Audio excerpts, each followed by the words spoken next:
多尔衮，你一定要挺住，一定要熬过今天晚上。无论怎样的辛痛，无论怎样的屈辱，你一定要忍住。我没有办法分担你的苦，所以你一定要坚强，隐忍。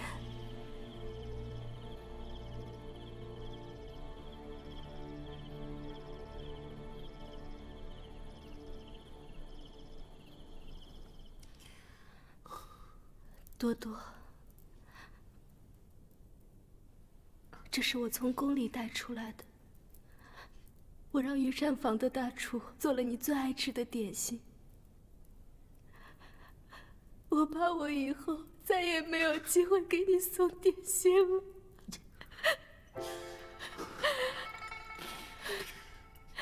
多多，你还记得吗？小时候咱们俩一起去御膳房偷点心，那时候御膳房还没有人值守，门口拴了一条大狼狗。有一回，咱们俩偷偷地溜进去，狼狗挣脱了铁链，我们俩就再也没敢出来，躲在黑漆漆的屋子里面。第二天一早醒来，发现你躲在桌子下面睡着了。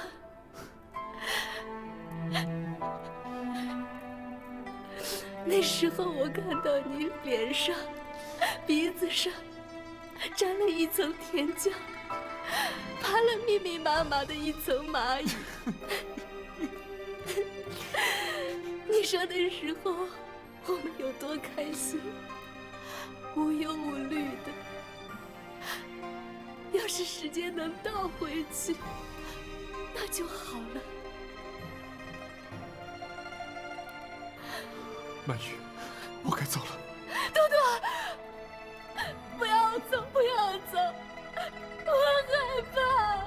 不行，曼玉，你不要哭了，好吗？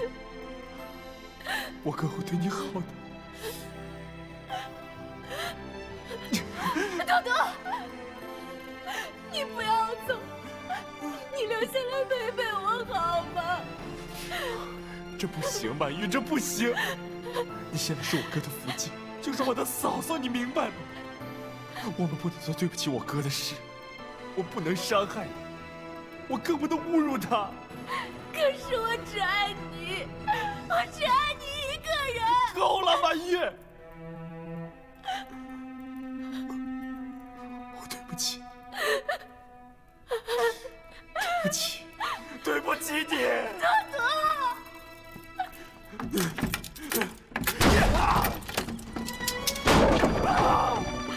多，你不要走，你不要走，我害怕。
多多，14叔，我走了。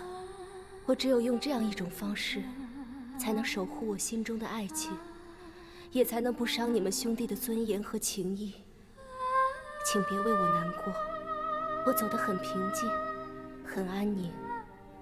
多多，我爱过你，用了一辈子的力气。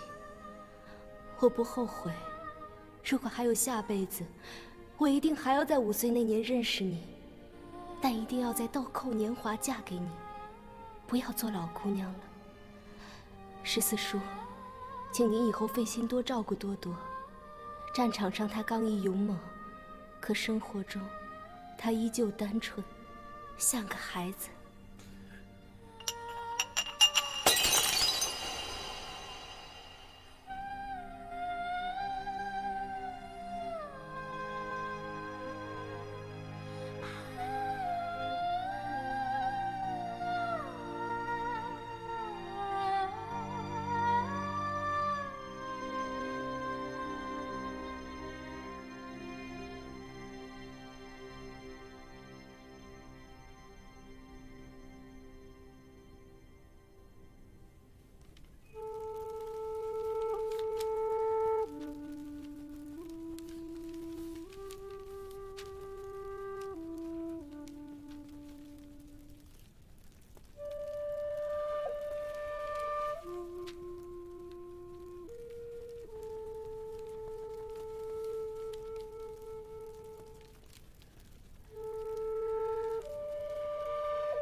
满玉，我知道你累了，你已经受够了。这些年来，你一直委曲求全，为了我。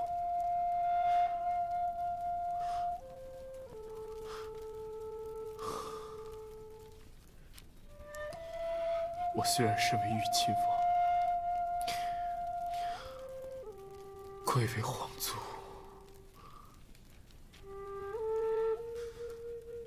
我却不能说我想说的话，做我想做的事，而且还害了你，害了你。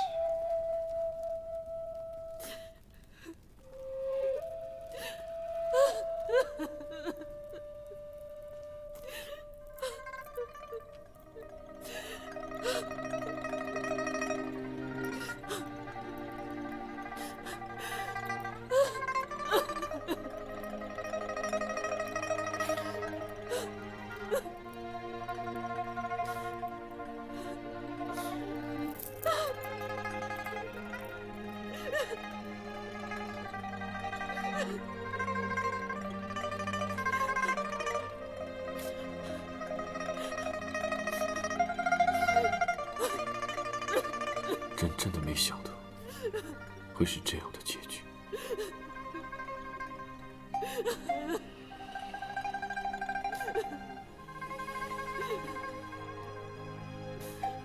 你要多保重。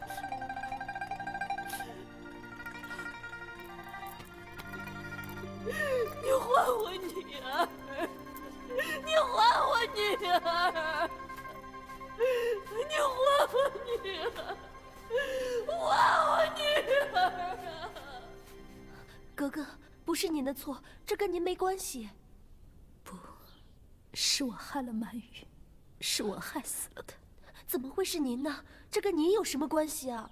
是我把曼玉推到火坑里的，是我把她逼到了绝境。不是您，格格，是皇上，是皇上逼他们的。格格，你要振作，您千万不能倒下。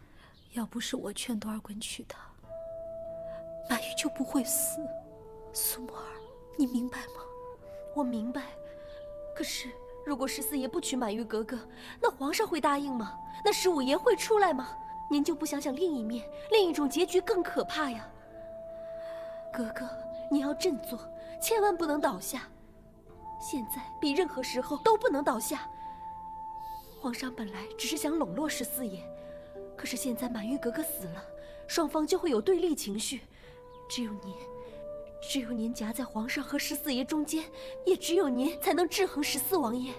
苏沫儿，你说的对，我现在没有时间悲伤，更没有时间自怨自艾。哪怕心再痛，哪怕再后悔，也都没有用。黑云压城，山雨欲来，我已经感觉到了。怎么办？我该怎么办？皇上真的把多尔衮逼急了。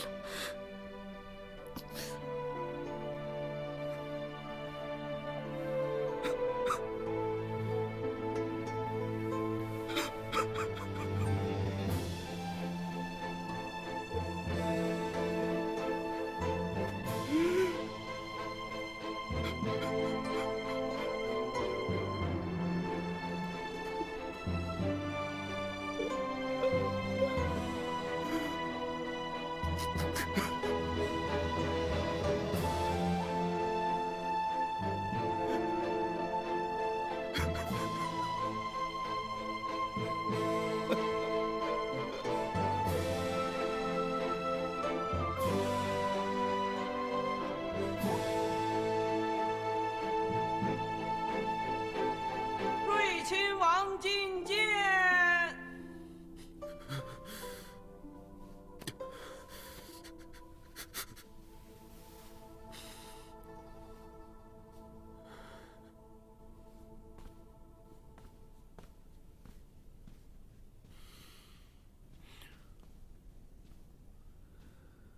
臣弟参见皇上。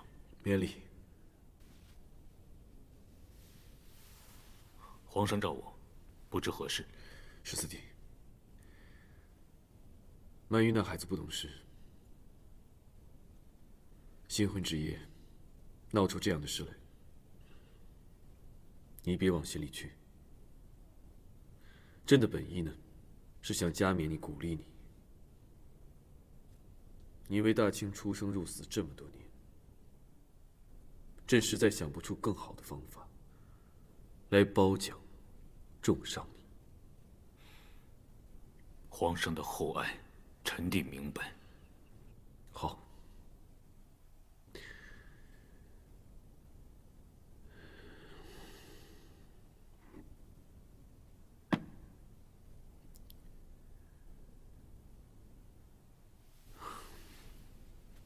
十四弟，你还记得在西郊凤仪亭，你把这传国玉玺交给朕的时候，跟八旗子弟是怎么高呼的？皇上是当今天下的皇脉正统，皇上一定会带领我们逐鹿中原，一统天下。好个逐鹿中原！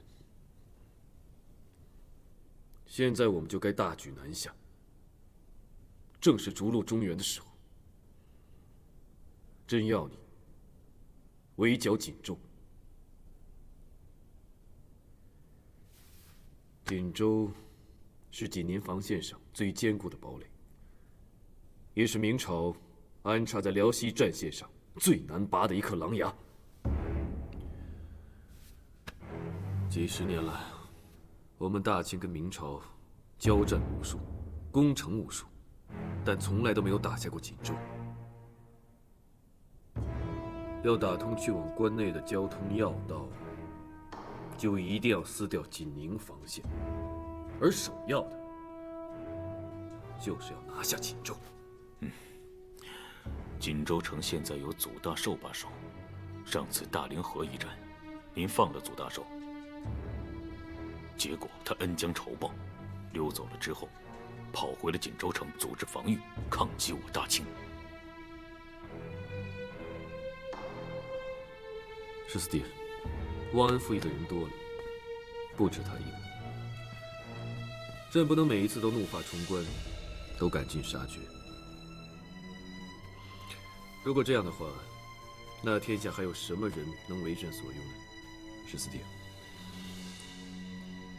你说朕说的对吗？皇上的宽宏大度，天下少有。没有胸怀，怎么收治天下？怎么成就霸业？一个有出息的帝王，必定是什么事都了然于胸，也必定什么事都控于鼓掌，对敌人对朋友都恩威并施。十四弟，朕告诉你，这个世上没有永恒的敌人，也没有永恒的朋友。今日是敌的，明日可能是友；而今日是友的，明日也会反目成仇。多尔衮领取教诲。你去好好准备吧。朕会再从科尔沁调一批最好的战马过来。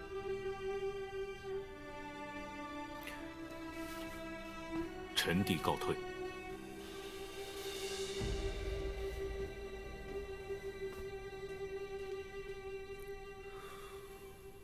哥哥，你怎么样了？我没事。还没事，都烧成这个样子了。别哭了，苏沫儿。皇后娘娘带着九阿哥去清河了，小顺子请不来太医，我又出不去。哥哥，你要快点好起来，快点好起来呀！苏沫儿，别担心了，这阵子累着你了。皇上要把您关到什么时候？看着您难受，我心里好难过。这都是我命里该受的。苏沫儿，别难过啊。苏沫儿，你说我还能见到九阿哥吗？当然了，您是九阿哥的额娘，当然能见到他了。我又梦见他了。是吗？那他长什么样？是不是乌黑的大眼睛啊？黑的眼睛，圆圆的额头，翘翘的鼻梁。那九阿哥会说话了吗？他会叫额娘了吗？还不会，九阿哥还不到1岁呢。对不起，哥哥，我又说错话了。苏沫儿，我累了，让我睡一会儿吧。睡着了就不觉得痛了。做梦真好啊，在梦里我能梦见我想见的人，他们也能看见我。苏沫儿，你看见我做梦的时候笑了吗？一定是笑了，对不对？皇上，皇上，不好了！怎么了？八阿哥他……八阿哥怎么了？八阿哥今早开始发高烧，现在情况不妙啊！为什么不早点禀报？珍妃娘娘怕您担心，又怕耽误您的国事，皇上您要不去看看吧？皇上，哪儿？皇上，八阿哥怎么了？到底怎么了？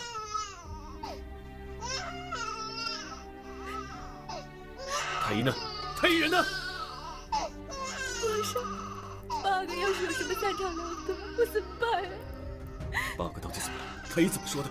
太医说是出痘。出痘。皇上，你快想办法救救八阿哥吧！快想办法救救他！先别慌，别慌。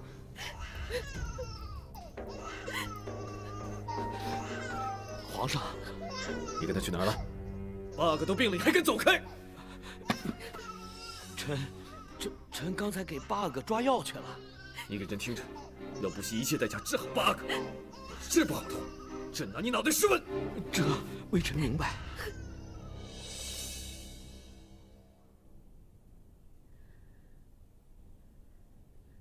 求观音菩萨显灵，保佑八阿哥早日康复。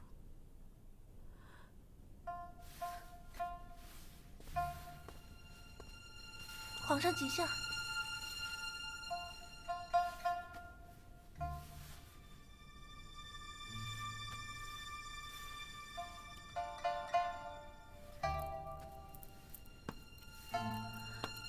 皇上，您也磕个头吧。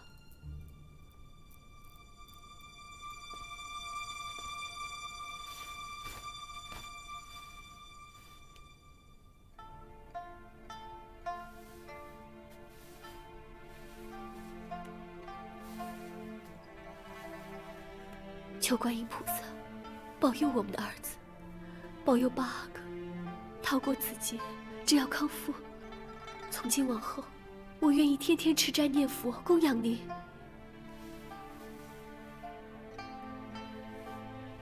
皇上，皇上，我真的好害怕。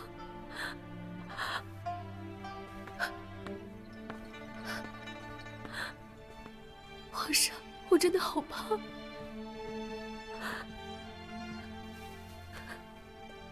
皇上，求你放了玉儿吧。都什么时候了，你还惦记着他？不是的，皇上，昨天晚上我梦到欧乌格了，在梦里他冲我发火，说我是科尔沁的祸害。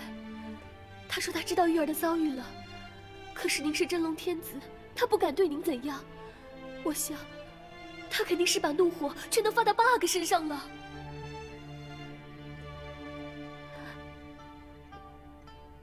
好了好了啊，只是一个梦，别想那么多。皇上，我求您了，为了八阿哥，让玉儿回永福宫吧。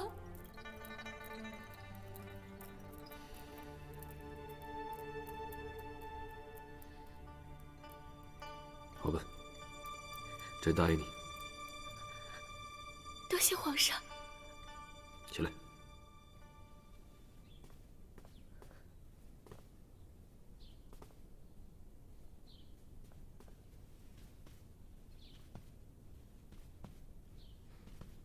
哥哥，怎么，你不认识自己的家了？家？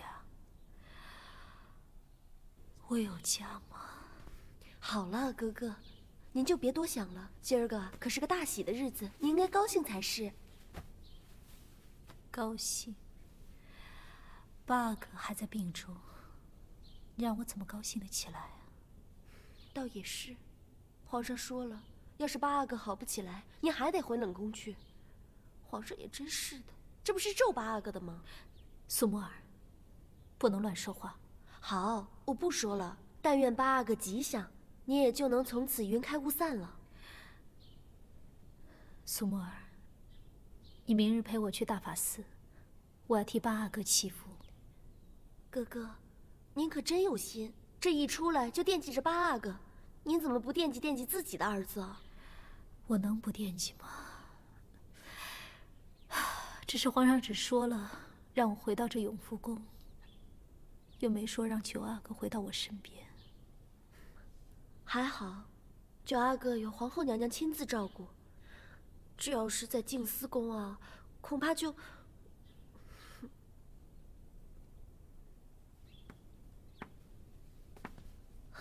姑姑，额吉，玉儿，你看谁来了？九阿哥，我的孩子。我听说你已经回到永福宫，就把九阿哥带过来给你看看。九阿哥，我的孩子，我娘对不起你。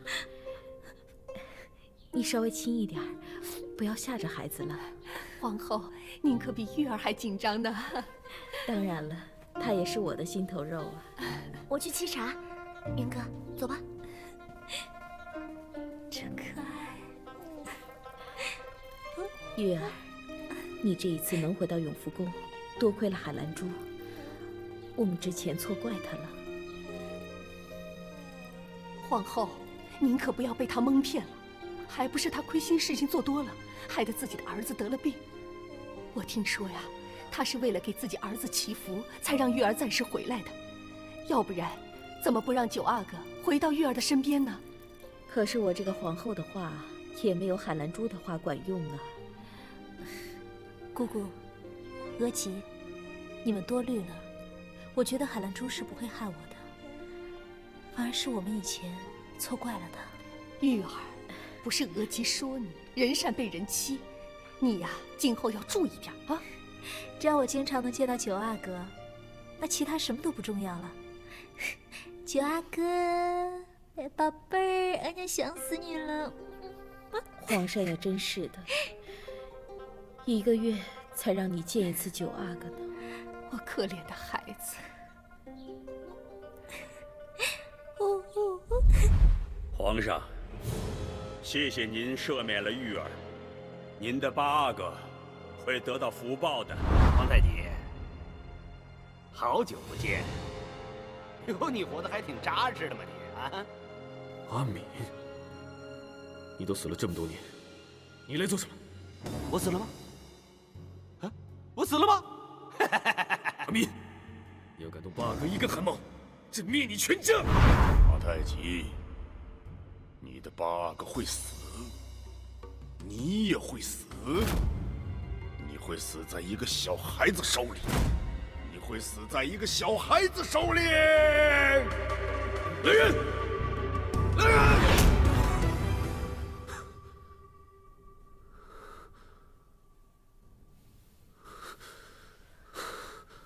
皇上，你怎么了？没事吧？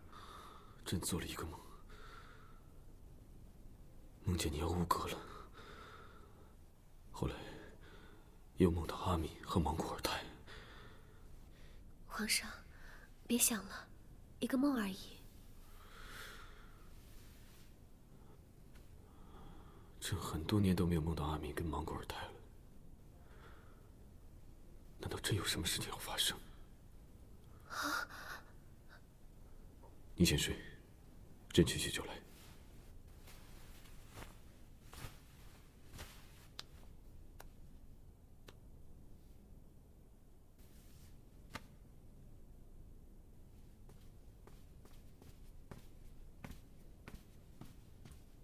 皇上，范先生，不必多礼，坐。谢皇上。这么晚还要你入宫，实在过意不去。皇上言重了，臣想皇上一定是遇到了什么大事了。也不是什么大事，却是难事。哦，朕呢，做了一个噩梦。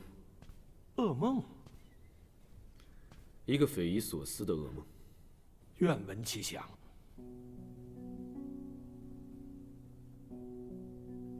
朕梦见阿敏跟莽古尔泰威胁朕，说了不利于8阿哥的话，还说朕会丧命在一个小孩子手里。一个孩子，这个梦的确很奇怪。是，朕在想，这个孩子会不会是9阿哥？皇上，朕也明白，不能仅凭一个梦就怀疑自己的皇子。可现在后宫里的孩子，最有可能记恨朕的，就是9阿哥了。皇上，人之梦千奇百怪，不可全信。但皇上的龙体关系到国家的安危，不可忽视啊。依臣愚见，也许这个孩子，他不是宫里的。不是宫里的。据臣所知，阿敏有个孙子，今年9岁。果真如此。皇上仁厚，当年阿敏服罪，并未株连9族。这些年他们倒也规规矩矩的，原本不足为虑。可既然皇上梦到了阿敏，看来只好……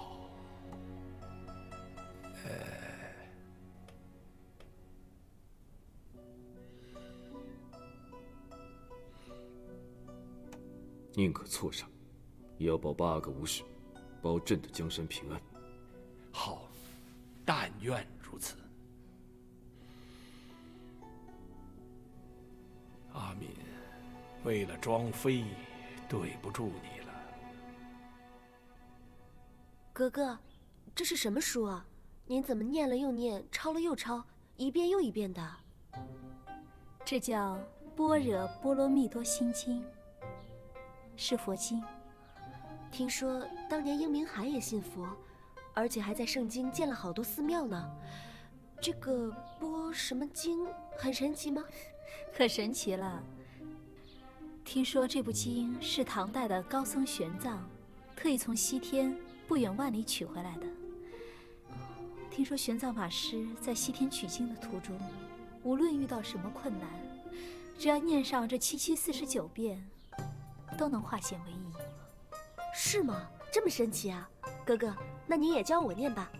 我念上7749遍，九阿哥就能回到您的身边了。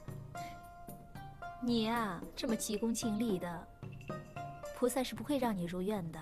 啊，不行啊。那算了，我不念了，免得得罪菩萨。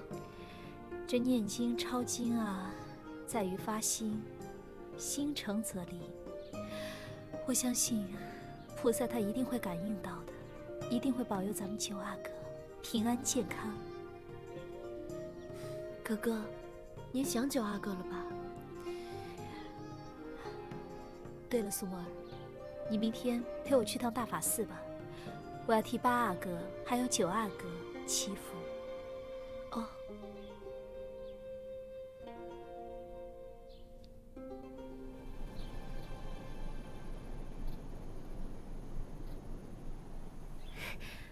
皇上，您看，八阿哥好多了。真是太好了，八阿哥好起来了。好了。好了。皇上，阿敏的孙子昨日已出。看来范先生所言不虚啊。范先生。啊，你就别问了。兰儿，你知不知道，朕为了你跟八阿哥，宁可朕负天下人，不可以有人负朕。兰儿不明白。你无需明白，你只要知道，朕对你这番心意就好了。皇上，你看看，八阿哥。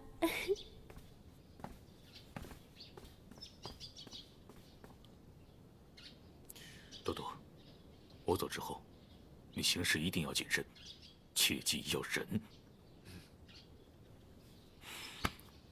要学会保护自己，知道吗？我会的，哥，放心，你也多保重。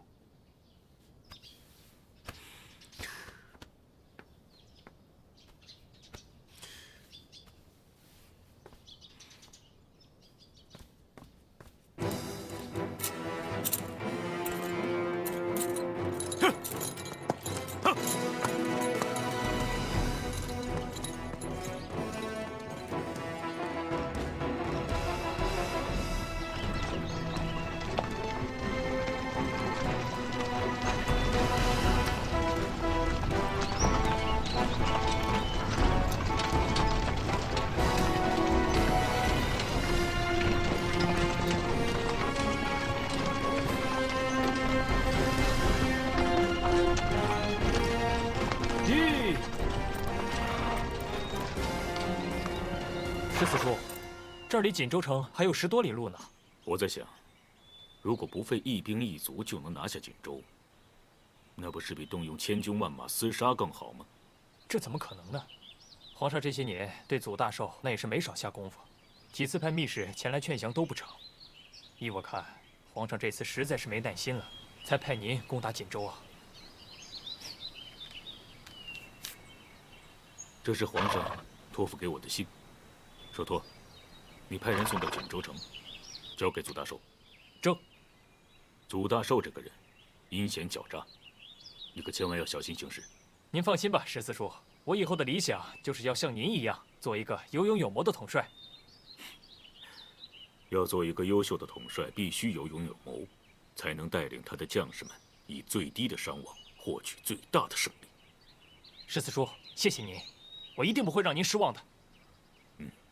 传我的令，安营扎寨。正。自大凌河一别数年，相信大人还记得当年的约定。这些年，大人虽屡次率部队与我军发生冲突，但朕知道你是在执行命令，尽自己的职责，朕不会放在心上的。朕派多尔衮兵临城下，也是迫不得已。只要大人您想让我交出锦州城，绝不可能。可是公子还在皇太极手上，万一双方兵戎相见，公子会不会被……那也只能怪我儿命该如此了。任他再凶，也休想过我锦州防线。此乃皇上血诏。皇上不记我大凌河诈降之过，反而将锦州交给我手，我怎能背弃大明，放弃锦州？这次，哪怕我剩最后一口气，我也要抗到底！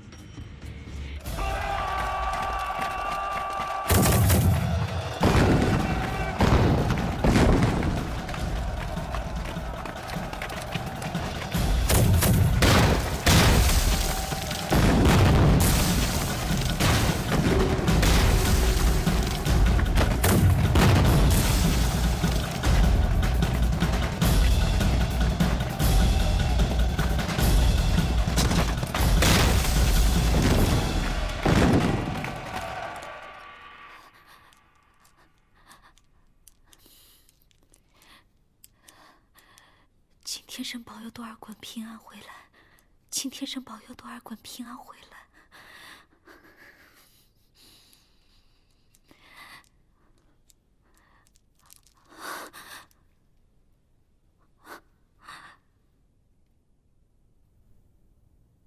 这个祖大寿，多铎请战。皇上，请允多铎率镶白旗，开赴锦州，协助睿亲王，共同作战。皇上，祖大寿据锦州之险，修缮经营多年，锦州城固若金汤，易守难攻。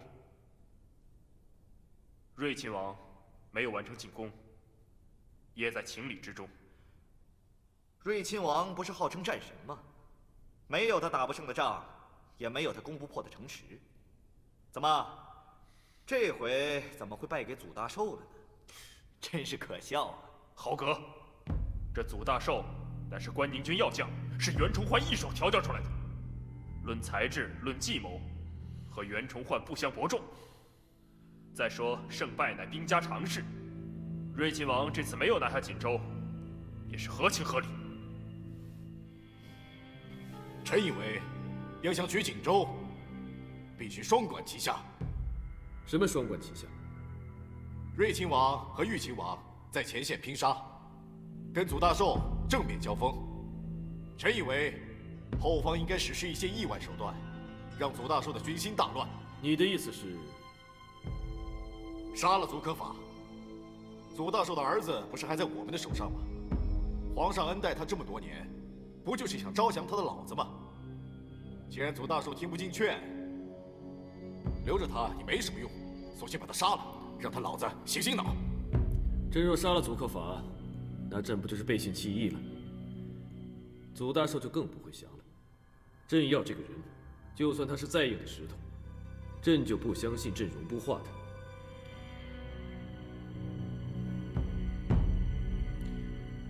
传朕的旨意，不打了，让睿亲王在外围死困锦州，学大联合之战，困死锦州。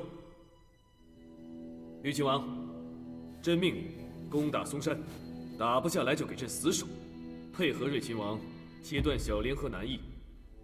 朕会派正亲王去扫平以北的所有明军，步步紧逼，将朕大清的版图扩充到小联合以南。折。吴英郡王，你率军避开景宁防线，直奔蓟本，从毒石口方向找缺口，杀入关内，直捣京畿。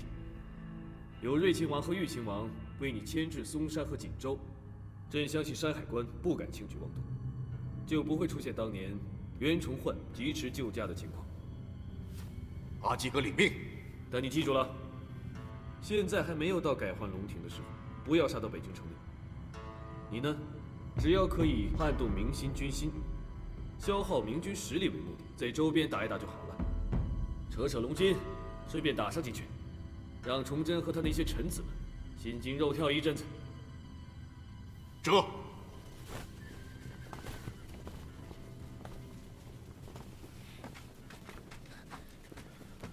十四叔，怎么样？粮草到了吗？还没有。军中的粮草还能支撑几天？最多也就7天吧。十四叔，这盛京离锦州的路程太过遥远，粮草运输是个大问题。这个祖大寿还是宁死不降，锦州城也不知道要围到什么时候。等拿下整个锦宁防线，还需要更长的时间。我们既然已经拿下了小凌河，为应付将来庞大的军需，应该立即组织开展屯田耕作，以解决大军在外、粮草接济不暇的困难。十四叔，您说的有理啊。我等下写一封军书，你派信使送到盛京去。我虽为旗主，屯田之事，还是要皇上点头才行。现在正是春耕的好时节，可别误了农时啊！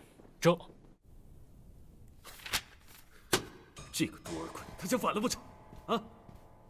朕让他守锦州，是让他困死锦州，他居然给朕退兵，他一退就是30里地。他想怎么样？他究竟想干什么？皇上，也许睿亲王是为了体恤下情。体恤下情？这个时候需要他大发善心吗？啊！他也不挑挑时间，不挑挑局势。这为了大半年，耗了多少精力啊！好不容易快把明军困死了，关键时候他倒好，一退就是30里，那么大的缺口，让明军把粮食都运进城去。这明军有了粮草，还怕我们困吗？再困半年、1年都不是问题。我大清整个南下的部署在这等着呢，不拿下锦州，怎么推进呢？多尔衮，他是有意在跟朕作对，把朕的圣旨当耳边风。他究竟想干什么？他想找事儿，他也不挑挑时间。皇上，请您息怒。去，让吉尔哈朗立刻派兵赶赴锦州，去换防，把多尔衮给朕换回来。朕倒要当面问问他，他有几个胆，敢违抗朕的旨意？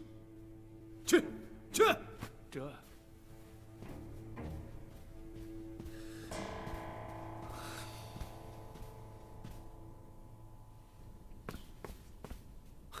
兰儿，兰儿，八阿哥不是好了吗？本来已经好了，可是不知何故，这2天又复发了。八阿哥人呢？已经隔离了。皇上，你一定要救八阿哥，一定要救他。兰儿别着急啊，这出豆子不是什么疑难杂症，不碍事的。太医开方子了吗？禀皇上，已经在煎药了。没事的，啊。皇上，皇上，什么事？禀皇上，灵指宫的贵妃娘娘要生了。皇上，你快去贵妃那里吧。去干什么？不就是生个孩子吗？之前玉儿生9阿哥的时候，您都在兰儿这里没顾得上她，兰儿已经很愧疚了。现在灵指宫要生了，您可一定要去啊！罢了，那兰儿，你好好歇着，朕去聚会。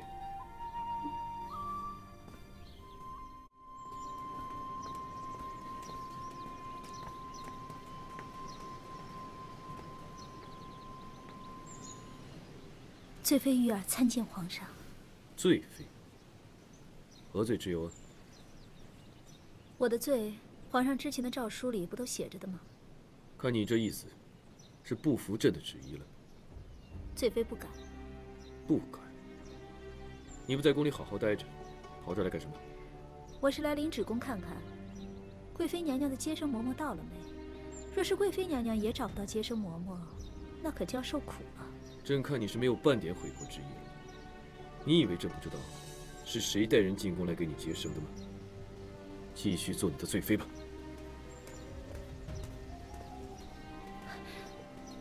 格格，您这是干什么呀？好不容易见着皇上，您不好好说话，偏要对着干，您这是图什么呀？如今在他眼里，我还有尊严吗？格格，你说这些干嘛？还不赶紧给皇上赔个不是？或许皇上一高兴就恢复您的名分了。名分？苏沫儿，你从小跟我一起长大，难道不知道我要的是什么吗？格格，你走不走？不走就留在这儿伺候贵妃娘娘吧。哎，格格，格格。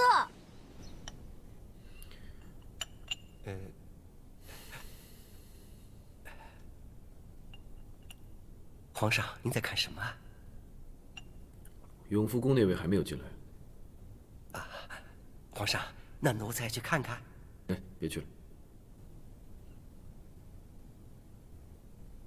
皇上，受不了了，皇上！不就生个孩子吗？怎么这么大动静？皇上，您再喝口茶，消消气吧。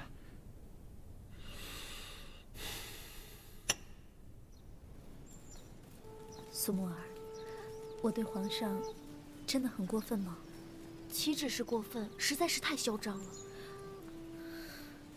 我也不知道为什么，我一次次的跟自己说，我对他没有感情，他不来找我，我反倒亲近。可是有时候，我又觉得对不起他，希望他出现在我面前。苏沫儿，你说我这是怎么了？奴婢也没有谈过情，说过爱，不懂这些。没谈过？那你和多铎是怎么回事啊？我们什么都没有。哎，哥哥，您是不是对皇上有那么一丁点感觉？我说的是一点儿。不可能，我这辈子都不可能对他有那种感觉。我知道您喜欢的是14爷，可是这么多年了，您难道对皇上一点感觉都没有吗？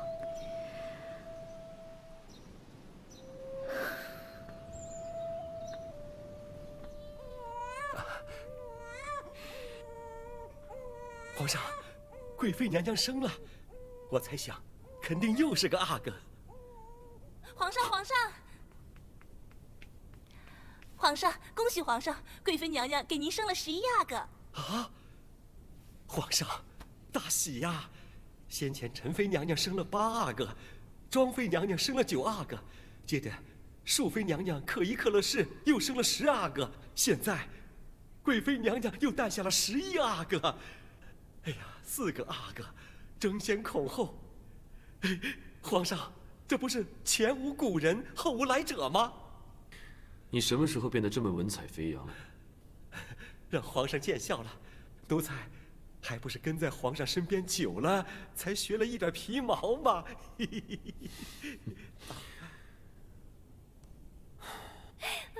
博过儿，皇上给我们11阿哥赐了名叫博过尔，意思呢是草原上的明珠，好听吧？好听。皇上虽然不待见我，但对我们11阿哥还是很中意的，对吧？我来抱抱吧。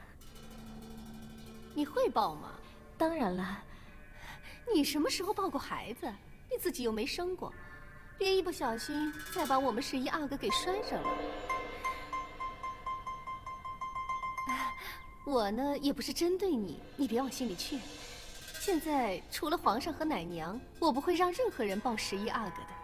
这年头啊，宫里头的人心都坏了，都是些知人知面不知心的，说不定哪天有人趁我不备就对11阿哥下毒手。所以啊，我还是得提防着点儿。那倒是。哎呀，你呀也真是可怜，给别人养个女儿还死了。我说啊，你不会打算再抱养一个吧？本来呢，我们这几宫除了皇后都生了阿哥，按理说皇上有空是可以去你演庆宫里坐坐的，可现在倒好，关雎宫那个霸着皇上，你现在就是想瞅一眼他的影子都难呢。宸妃确实惹人怜，皇上喜欢也挺正常的。我说你就不知错啊？啊？你这心里就不酸呐？啊？哎，都是后宫的妃子，凭什么她就能霸着皇上啊？我呢，现在有了伯国尔，也没什么心思去跟他争了，他爱怎么着就怎么着去。倒是你想想，你现在年纪也不是很大，皇后前2年还生呢，你怎么就不行了？去争啊！我都这把年龄了，皇上还看得上吗？你不动心思，皇上当然看不上了，还以为你黄脸婆了呢。你想想看，关雎宫那个也比你年轻不了多少，凭什么他就可以？难道你想再抱一个来养啊？我看还是算了吧，我就别去丢丑了。哎，皇后倒是说让我再抱养一个。哎呦，你呀，可真是个木鱼脑袋。你说这捡来的，他能跟自个儿生养的比吗？啊？哎，八哥，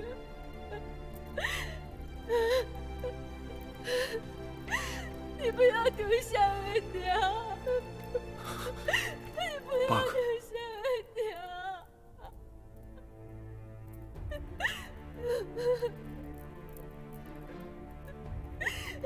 八哥，这八哥，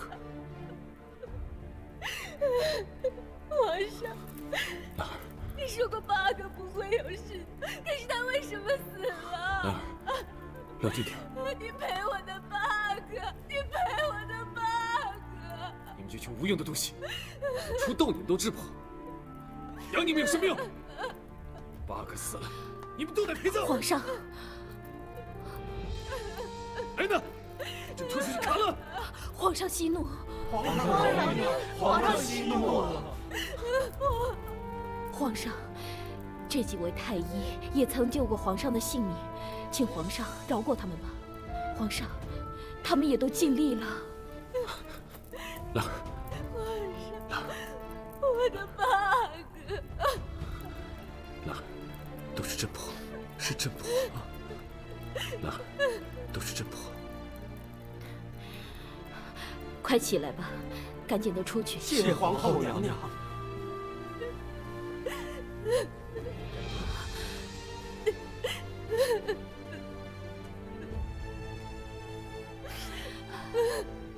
不关奴才的事，奴才最近没有出过宫，怎么可能染上痘呢？奴婢最近也没出过宫，奴才也没出过宫。那究竟有谁来过关雎宫？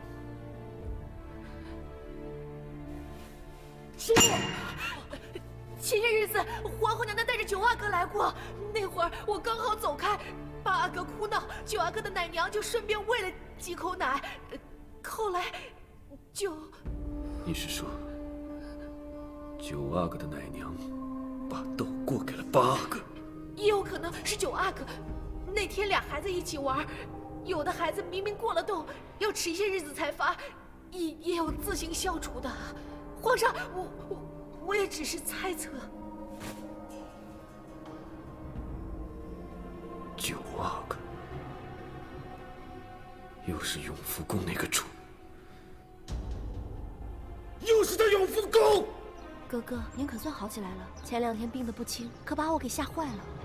苏沫儿，我没事的。太医说了，您是月子里落下的病根儿。那个静思宫又听说啊，八阿哥死了，皇上要拉九阿哥陪葬呢。皇上也太狠心了，一个阿哥死了，还要另一个阿哥的命。皇上的阿哥多着呢，最疼的是八阿哥，那可是未来的皇太子。哎呀，就是，你说这事儿，哎，真不知道。你们说什么？九阿哥怎么了？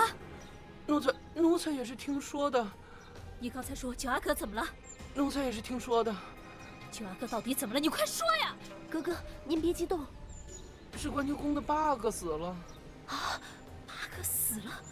怎么可能？前段时间还好好的。有人传是九阿哥克死了八阿哥，皇上特别伤心，要九阿哥陪葬。奴才也是听说的。哥哥，哥哥，带走。慢着。皇后娘娘。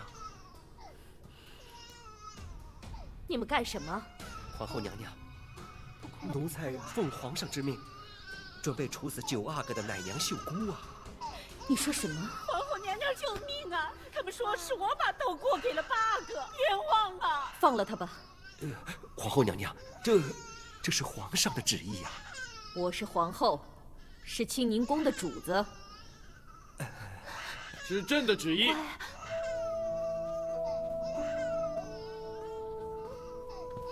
皇上，您可不能因为心疼，不能因为悲伤，把自己整个人都搞糊涂了。秀姑她是九阿哥的奶娘，跟八阿哥没有关系啊。八阿哥就是喝了他的奶才犯的病。如果秀姑真的有病的话，那九阿哥早就该犯病了。现在九阿哥还好好的呀。两个奶娘都要处死，这样才能对死去的八阿哥有个交代。秀姑不能死，要是秀姑死了的话，九阿哥怎么办？这还没追究他呢，说不定就是他克死的八阿哥。皇上，这种鬼话您都相信啊？您不能为了八阿哥就这样对九阿哥。九阿哥他同样是您的儿子啊！德禄，在，还愣着干什么？还不快吞下去！啊！娘娘，救命啊！娘娘，九阿哥，我的儿子，哥哥，九阿哥，额娘来救你了。有额娘在，谁也不能伤害你的。放肆！德禄，看着，为保宫中安全，把九阿哥隔离，由宫女看待，任何人等，包括皇后，不许接触。不，九阿哥是我的儿子，你们谁也不能抢走他。皇上，玉儿求您了，让九阿哥回到我的身边吧。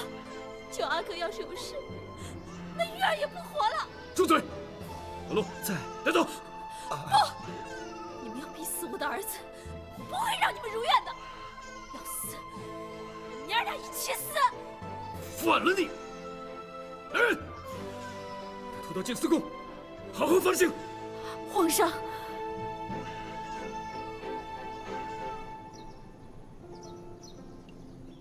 哥哥，您就喝一口吧，您都2天没吃东西了。是我对不住九阿哥，哥哥，您就别难过了。是我对不住九阿哥，怎么会有我这样的额娘呢？玉儿，玉儿，姑姑，玉儿，九阿哥他，姑姑，九阿哥怎么样了？九阿哥没事，你放心吧。嬷嬷每天给他喂奶，我也每天去看他。姑姑，求求你，求求你让我见一眼九阿哥吧，让我见见我的儿子吧。见不到他，我的心都碎了。姑姑，我求求你，我求求你了。哥哥，玉儿，玉儿，玉儿，你别这样，你就听皇后的话，把身子养好。额吉就住在九阿哥隔壁的房间里，你放心，有额吉在，有皇后在，他们不会把他怎么样的。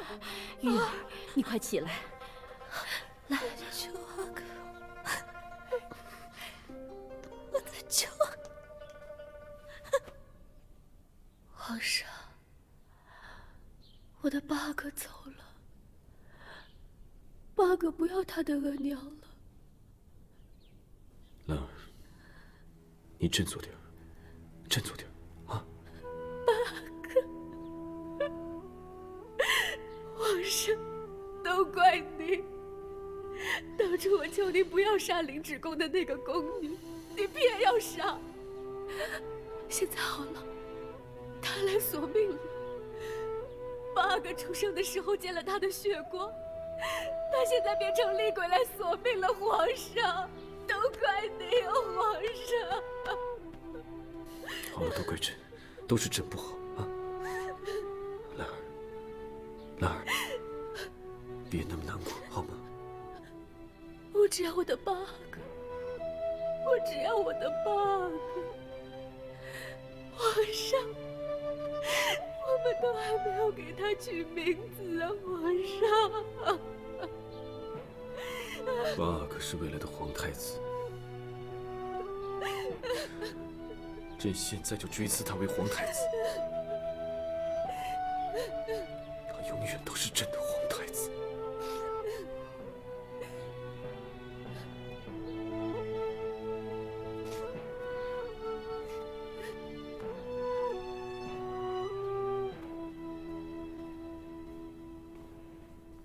皇阿玛，什么事？皇阿玛，这是几位大臣弹劾多尔衮的奏章。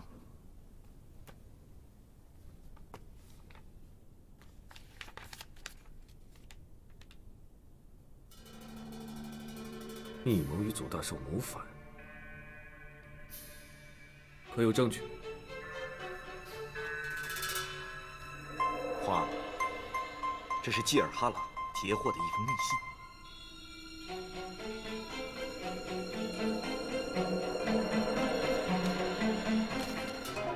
这是祖大寿写给多尔衮的。祖大寿没有想到，他的信是刚出发，济尔哈朗就到军营换防了。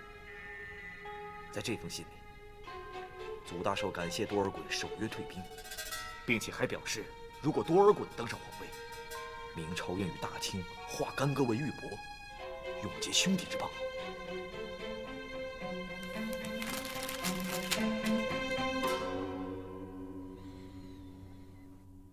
原来他另有目的。皇阿玛，您找多尔衮回来，万一他趁机带着正白旗杀入京城，再联合多铎的镶白旗内应外合，那可就糟了。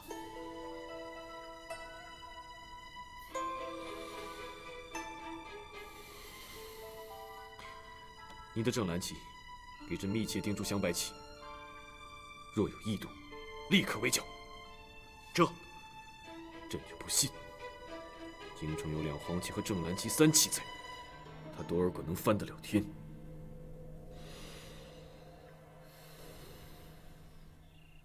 格格，你好歹吃一口吧。舅阿哥不出来，我就不吃。格格，您这是何苦啊？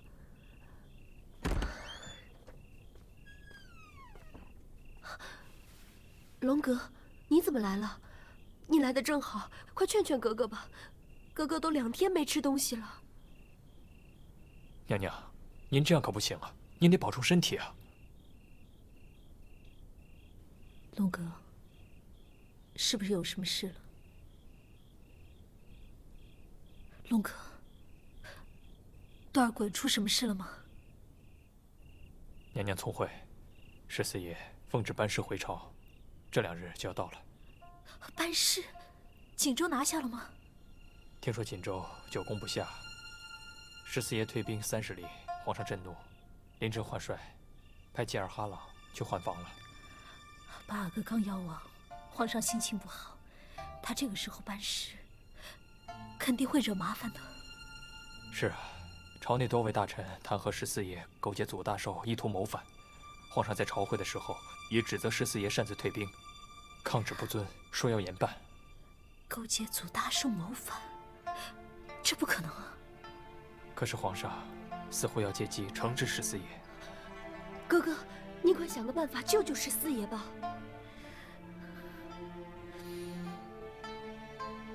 未经之计，只有硬碰硬了。硬碰硬？一味的退让，就如同待宰的羔羊。现在是该亮剑的时候了。哥哥，您什么意思啊？您的意思是，让十四爷展示自己的实力，让皇上不敢贸然对付他。不错。大清满洲8旗，各旗只会听各旗旗主的命令。皇上虽然贵为天子，也不能直接调遣或者命令他们。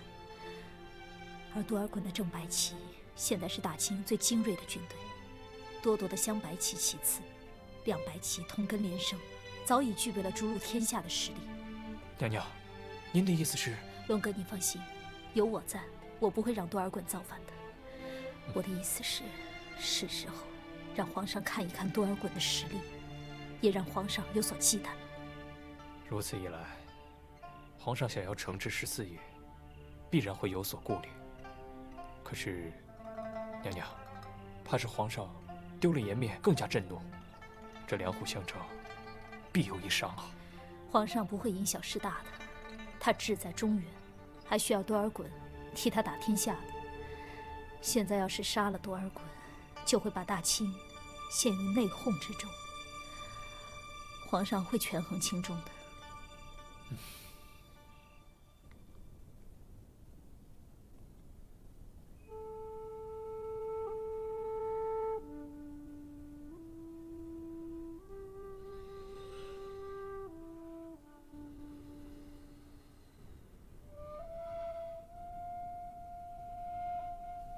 皇上，皇上，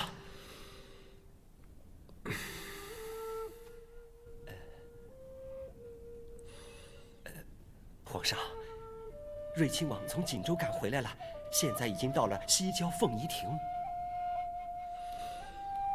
备驾。这。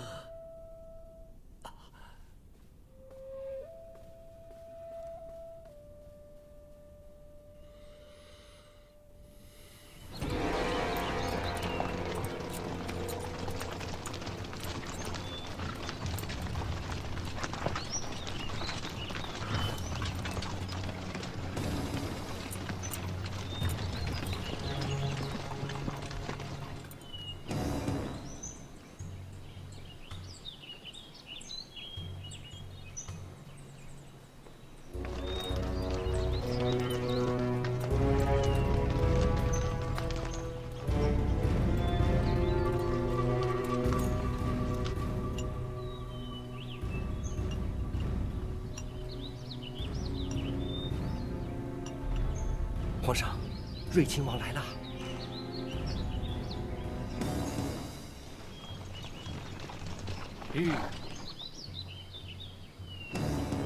属托，在。传令。周。正白旗攻无不克。正白旗攻无不克。瑞亲王战无不胜。瑞亲王战无不胜。正白旗攻无不克。正白旗攻无不克。瑞亲王战无不胜。瑞亲王战无不胜。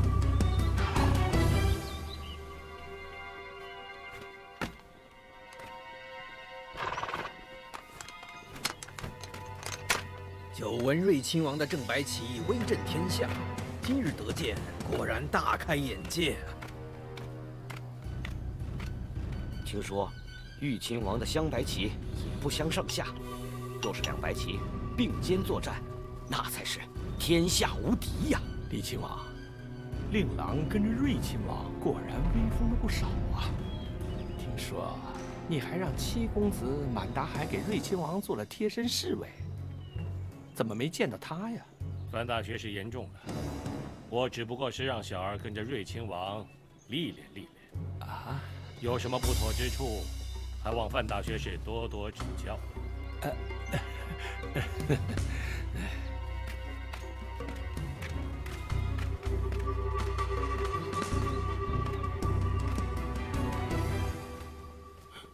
臣，正白旗旗主。 瑞亲王多尔衮奉旨班师回朝，请皇上示下。多尔衮，见了皇上还不跪拜？皇上，多尔衮盔甲在身，不便行跪拜大礼，请皇上恕罪。多尔衮，你大胆！豪哥，你也是带过兵的人，难道戒纣之事不拜的道理你不知道吗？什么？汉文帝视察周亚夫的军营。 周亚夫执行军礼，汉文帝非但没有怪罪，反而抚慰周亚夫。正是因为君王的信任授权给将军，遂使周亚夫成为一代名将，为国鞠躬尽瘁。况且，今天皇上穿的也是盔甲，多尔衮执行军礼，不算失仪吧？豪哥，退下。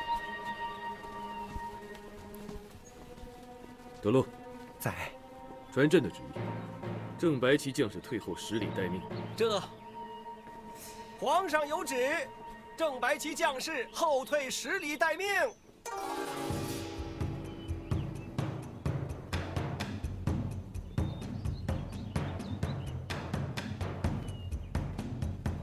皇上有旨，正白旗将士后退10里待命。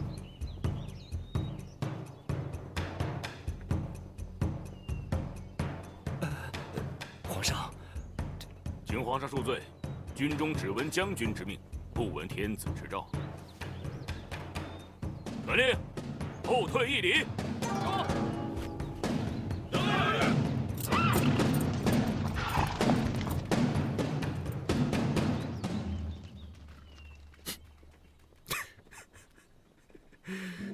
好一个军中只闻将军之令，不闻天子之诏。十四弟，你越来越让朕刮目相看了。大清有你这样的统帅和将领，何愁天下不定，大明不灭？德禄，在。拿酒来。这。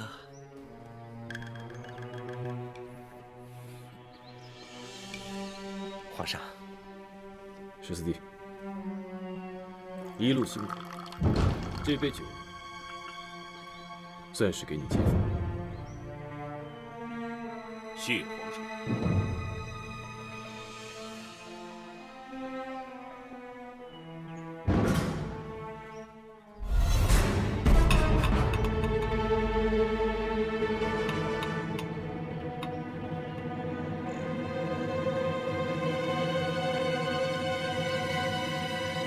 十四弟真是豪迈。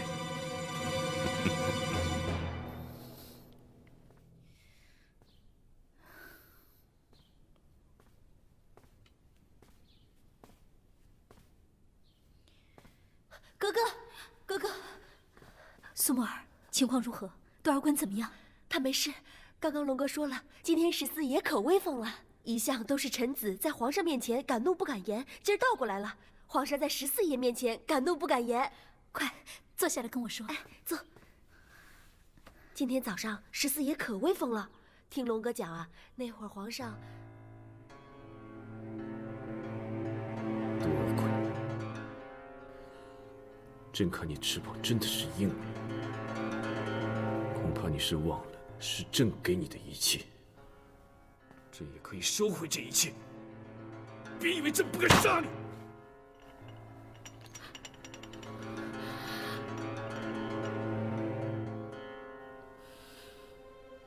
进来也不知道敲门，以后端茶送水这种活儿，交给德禄干就好了。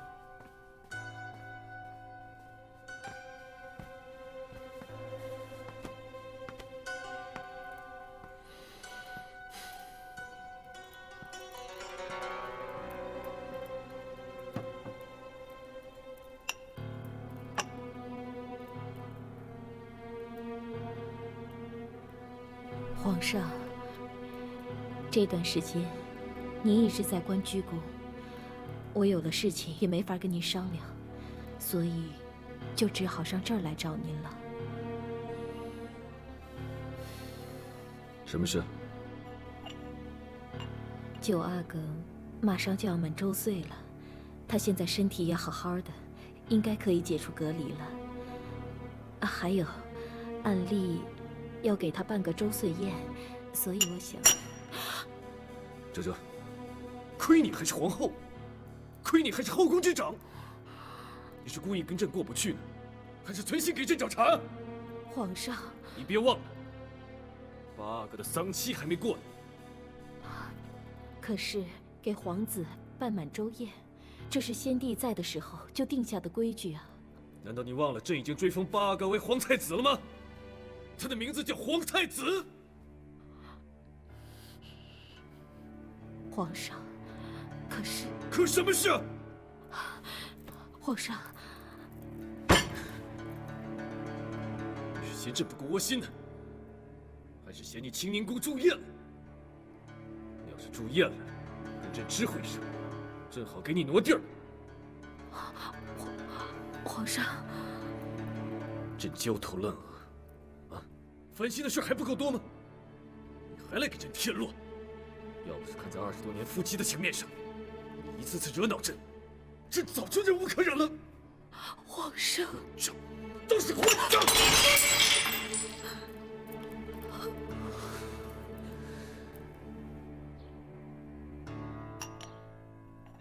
哎呀，多尔衮啊，你今天可真威风啊！吓得那皇太极脸都变了，很解气啊。是啊，哥，今天我差点都不认识你了。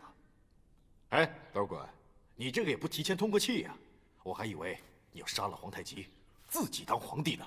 你一天到晚就想着杀皇太极，你以为杀了他，我们就可以上位了吗？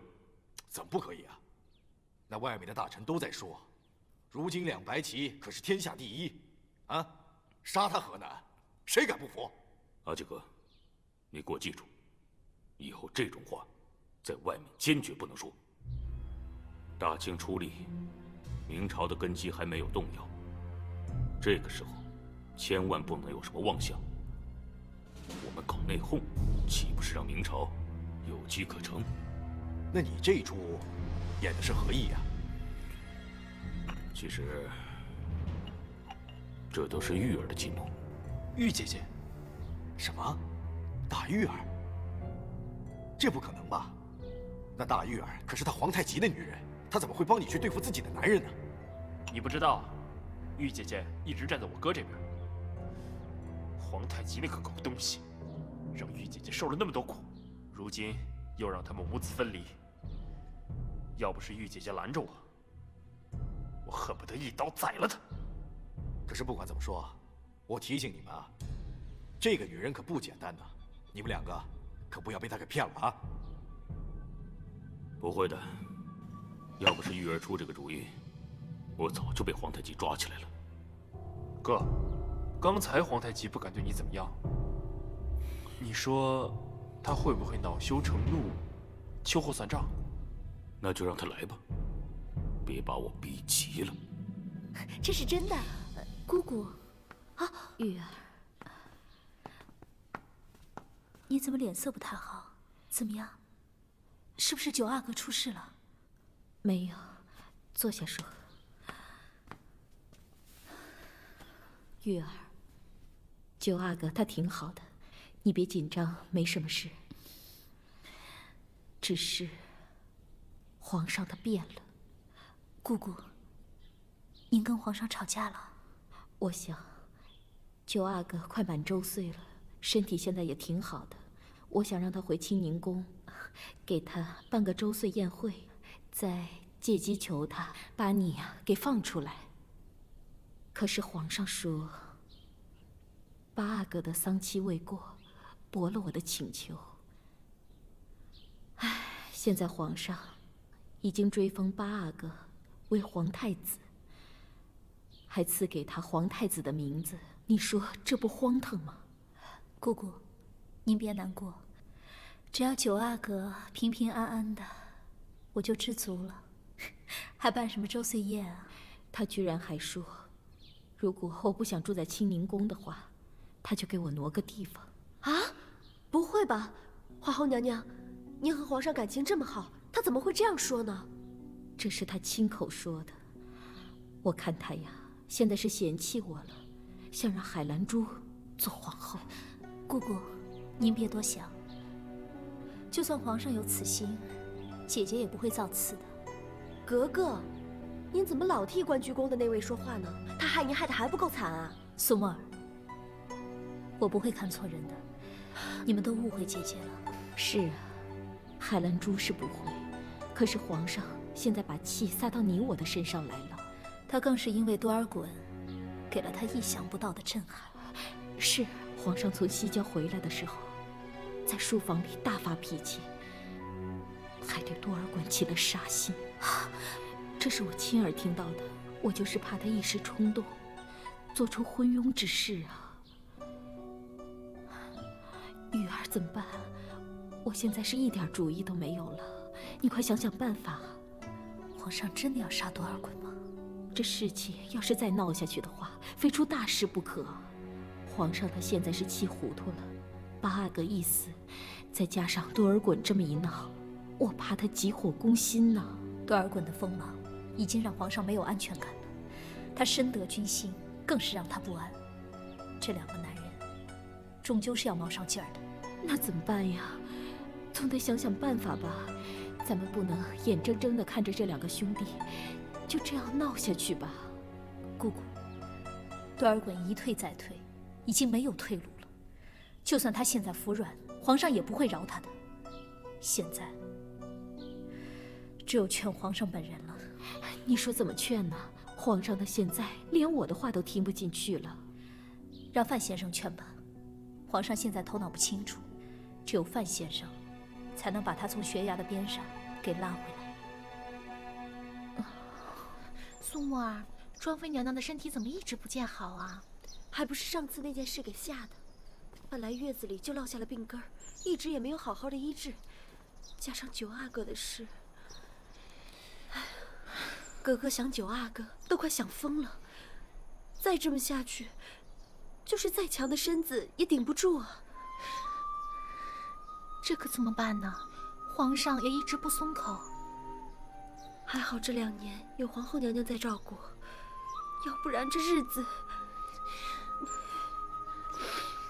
苏沫儿，你也别太难过了。姑姑，我求求你，你想想办法，就让我见一眼九阿哥。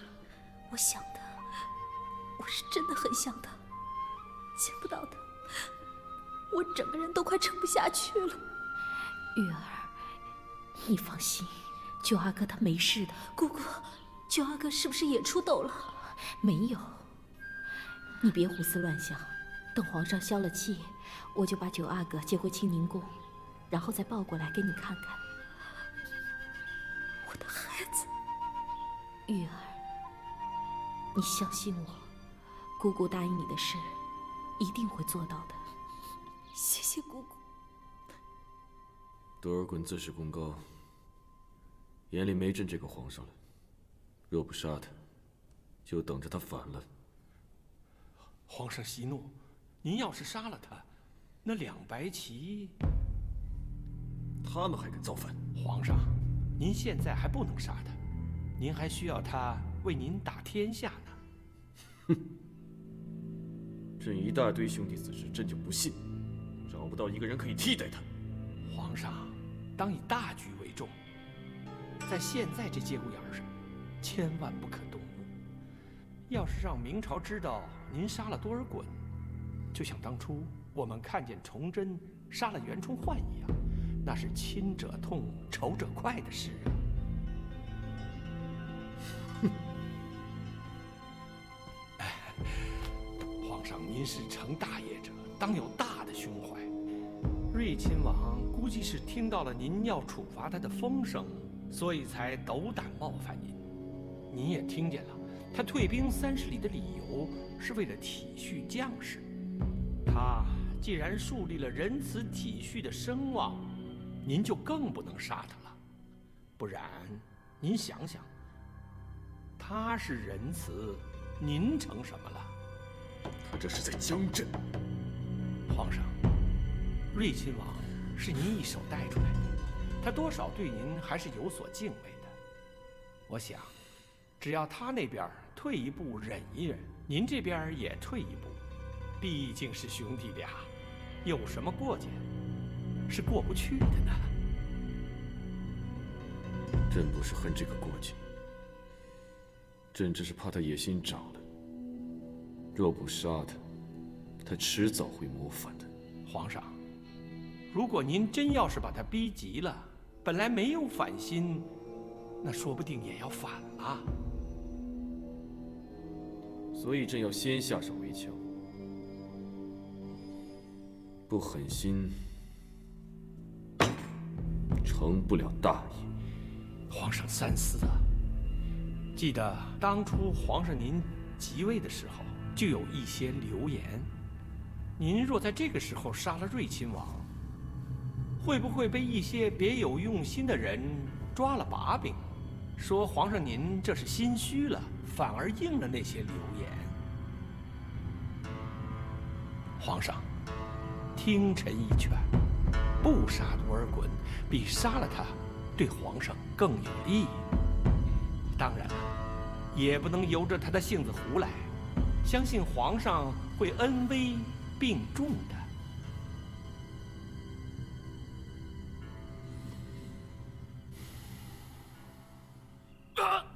多尔衮，多尔衮，你怎么了？你别吓我呀，多尔衮，你没事吧？十四叔，多尔衮他到底怎么了？十四叔的腿伤犯了，攻打锦州的时候就差点丧命。英帝条件差，他的腿伤就一直没有治好，每天晚上都疼得直打滚。他天天晚上疼成这样，怎么受得了啊？孟大海，你快去请太医，不管付出什么代价，都要把多尔衮的腿伤治好。好。多尔衮，你没事吧？怎么会疼成这样呢？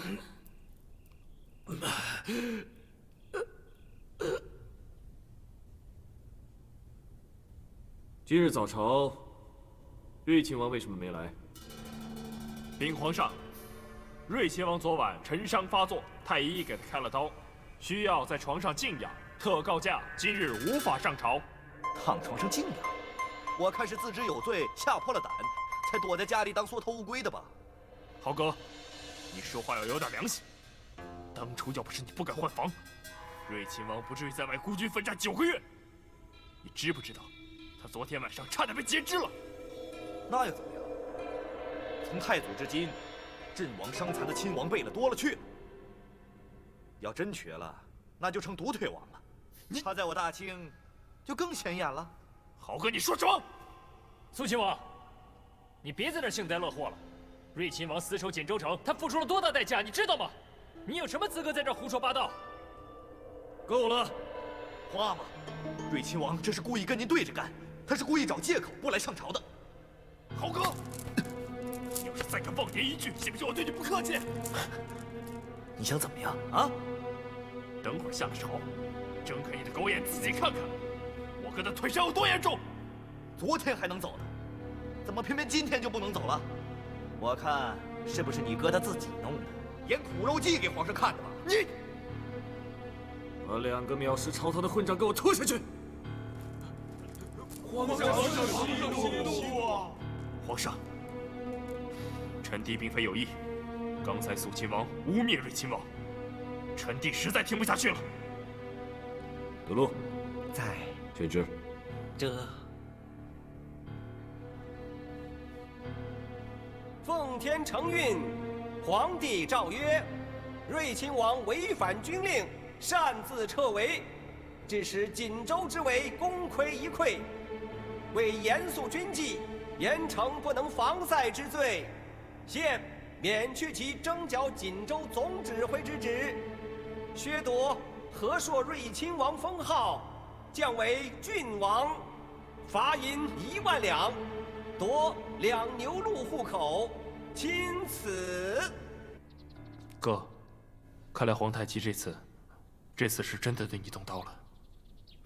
削我爵位不要紧，我怕他接下来很快就要夺我的正白旗了。等他夺走了军权，他把我踩在脚下，碾死我，就像碾死一只蚂蚁那么简单。十四叔，接下来我们该怎么办？退都没有退路了，你说还能怎么办？他以为我是阿敏和莽古尔泰呢。皇太极，上次在西郊给了你颜色看，你还不长记性。皇阿玛，您为什么心慈手软，不置他于死地呢？哪怕不致死，也要夺回他的正白旗呀！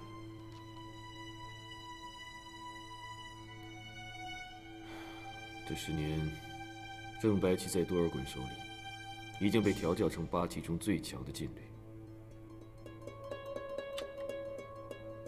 在西郊你也看到了，他们对多尔衮忠心耿耿。今天朕若是强取，反而是个烫手的山芋。皇阿玛，正白旗既然这么强悍，你就不怕他造反吗？哼，那就让他造反。他们要有这个胆儿，朕就有这个耐心。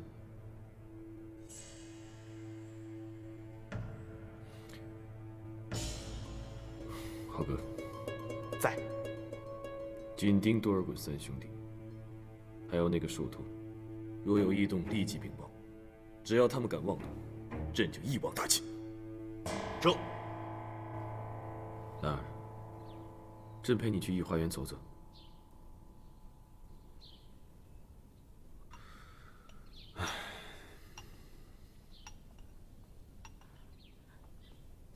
娘娘，喝点粥吧。放着吧。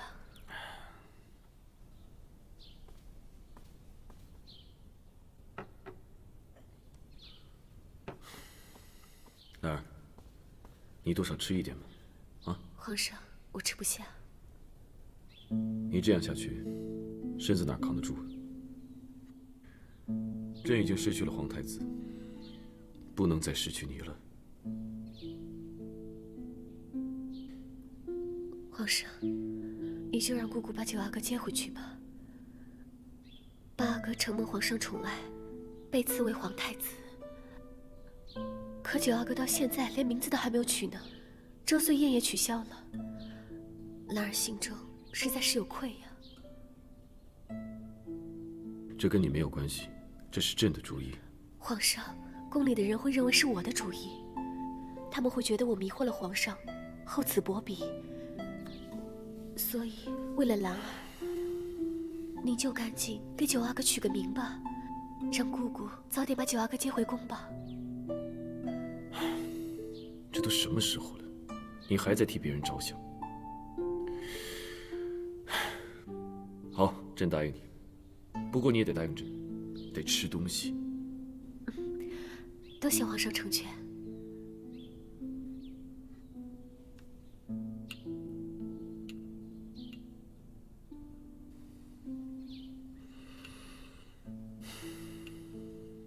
哥哥，哥哥，好消息！皇后把九阿哥接回清宁宫了，真的？嗯，云哥托小顺子传来的消息，千真万确。九阿哥，你可把额娘给担心死了。皇上还给九阿哥赐了名呢。哥哥，你猜九阿哥叫什么？别给我卖关子了，快告诉我，我的九阿哥叫什么名字？九阿哥叫福临。福临，多好的名字啊！福临，福气降临。皇上给九阿哥起这个名字，证明皇上对九阿哥寄予厚望呢。什么厚望？我只要九阿哥健健康康、平平安安，我就知足了。嗯，福临，福临。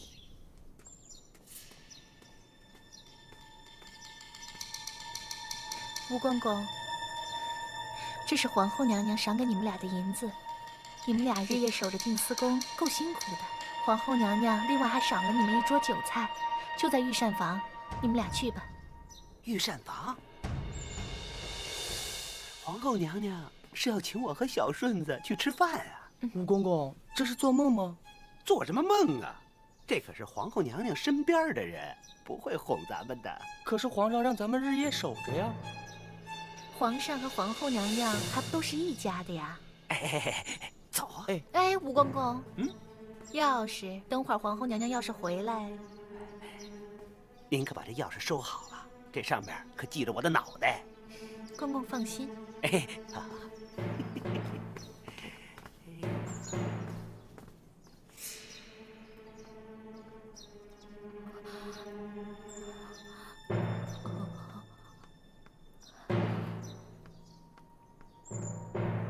周哲，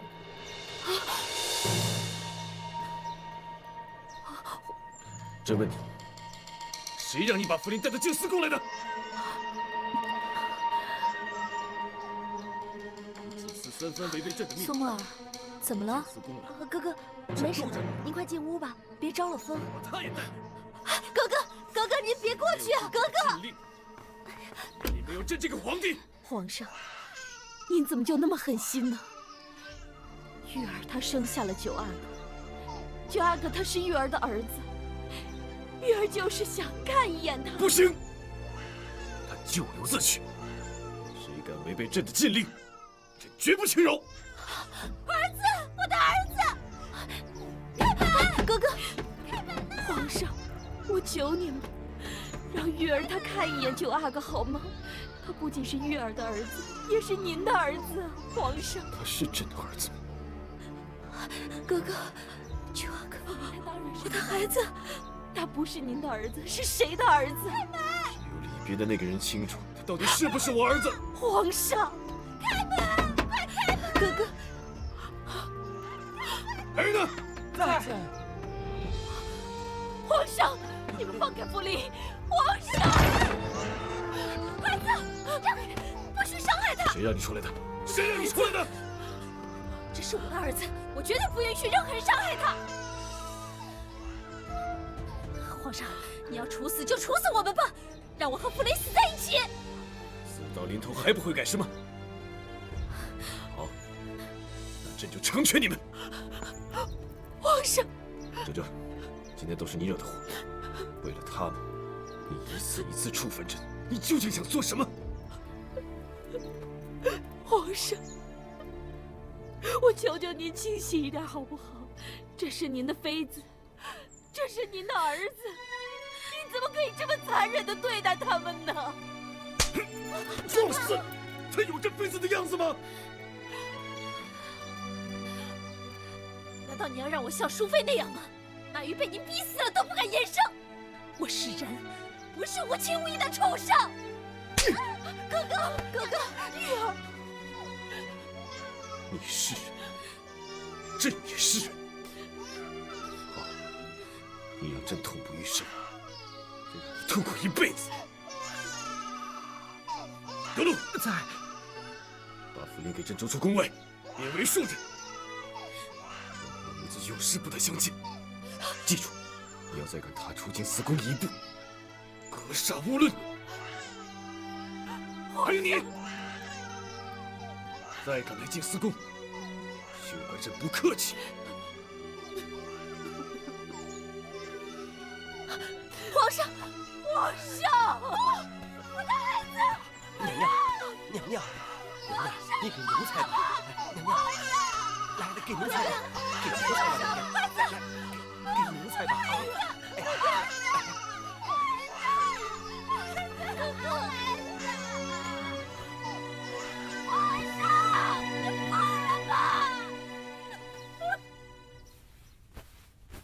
请皇上三思，请皇上三思啊！朕意已决，废除皇后，立关雎公陈妃为正宫。皇上，这不可呀！皇上，这万万不可呀！皇上，皇后贤良淑德，雍容端庄，乃先帝在时就册封的大福晋，不能废呀！是啊，皇上。皇后娘娘这些年来打理后宫，忧您所忧，温良贤淑，母仪天下，被万民所爱戴，万万不可轻废呀！你们就别费口舌了，朕已经决定了。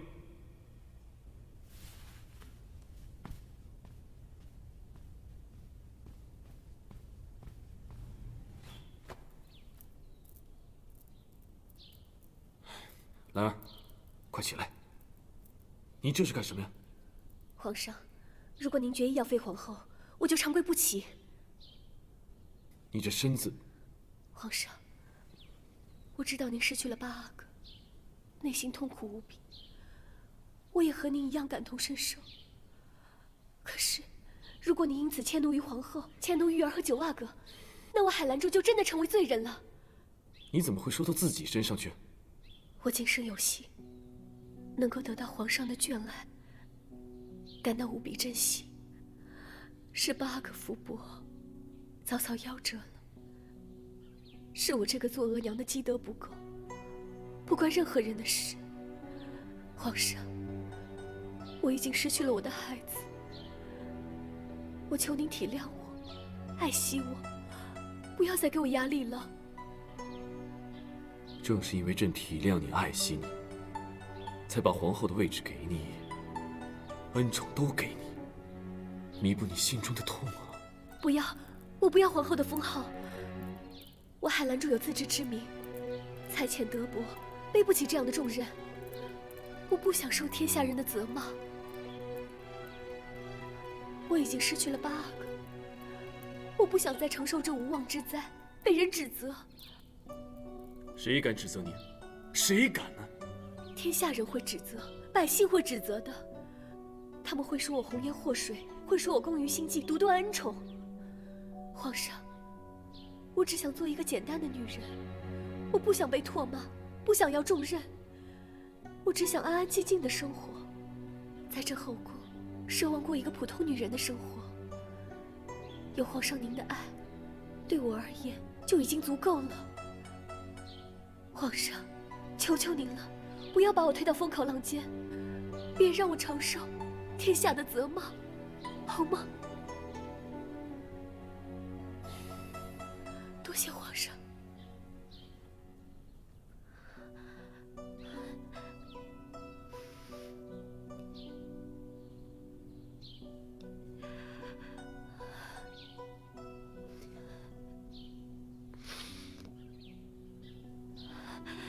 哥哥，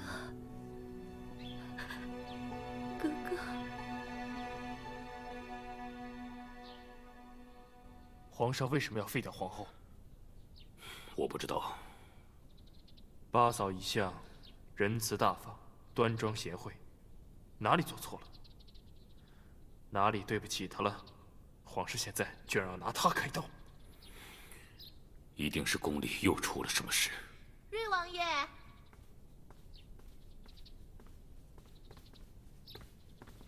参见14王爷、15王爷。云哥，你怎么来了？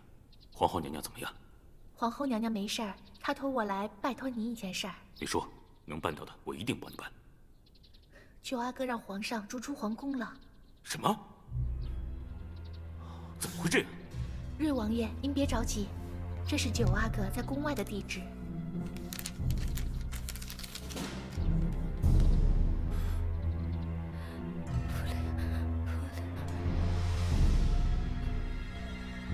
文玲，儿子，儿子，哥哥，儿子，哥哥，啊，哥哥，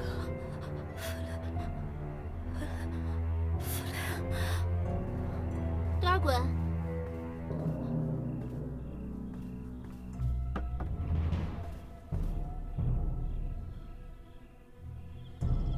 多尔衮，多尔衮，多尔衮。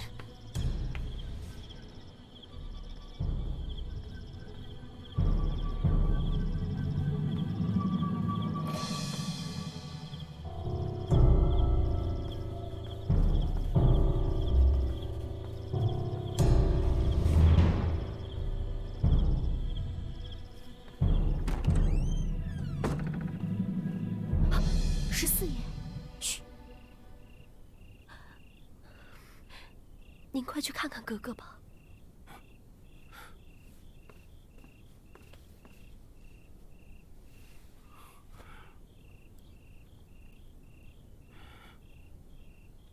玉儿，你睁开眼睛看看我，我是多尔衮。多尔衮，你怎么来了？你怎么病成这个样子了？皇太极怎么把你折磨成这个样子了，玉儿？这还是我的玉儿吗？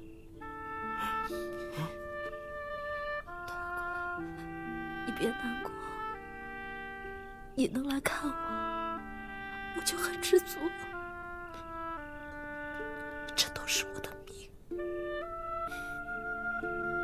我不许你再受命，这不该是我们的命。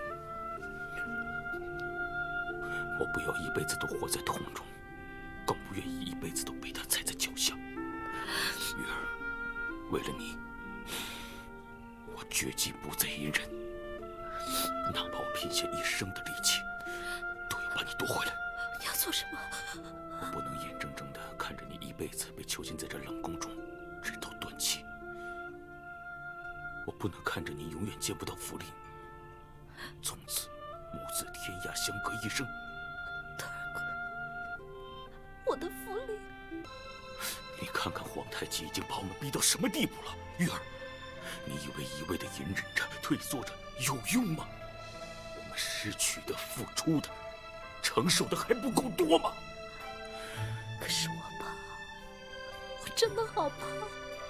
玉儿，你不要怕，哪怕天塌下来，也有我在上头顶着。多尔衮，别为我干傻事，我不想让你跟他反目。玉儿，皇太极已经把我们逼得没有退路了，你或是病死，或是老死，就在这冷宫里。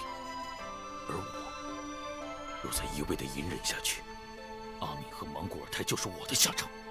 皇太极是不会对我们手软的。可是我们会成为大清的罪人。什么罪人不罪人，留给后人去评说吧。我们不是神，我们不是圣人，我们就是普普通通的凡人呐。我们连活都活不了了，还去管天下干什么？玉儿，你就告诉我一句话，你想不想见到你的儿子？想不想见到福临？多尔衮，我想见到福临。相信我，我一定让你见到他。多多，你那边怎么样了？镶白旗没有问题，都已经准备好了。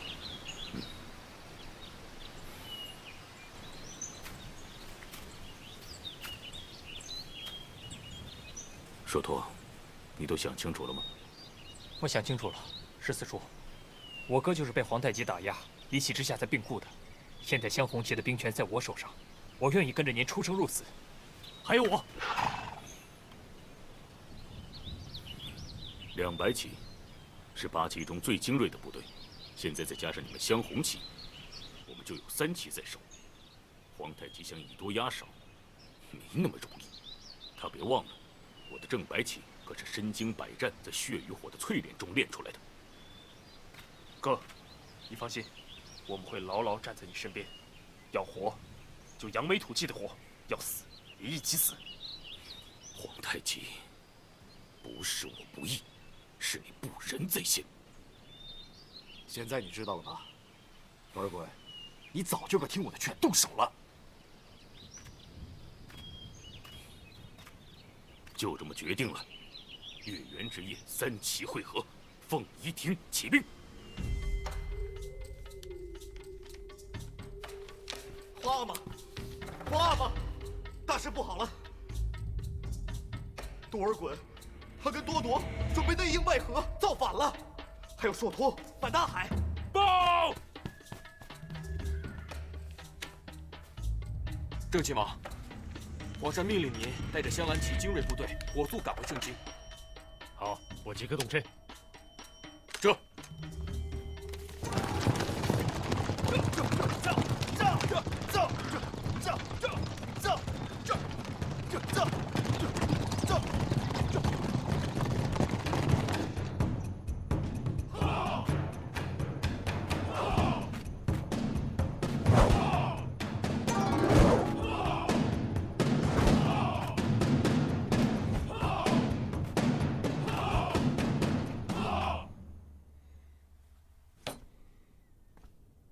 明天一早，多尔衮和多铎来上朝的时候，你们在大清门一举把他们拿下。这，皇阿玛，要是他们不来呢？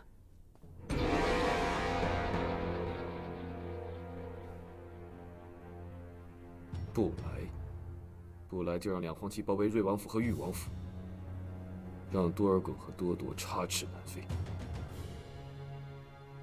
豪哥，在。你要给朕控制住硕托，还有满达海，在大清门外就动手，绝不能让他们跟多尔衮兄弟碰面。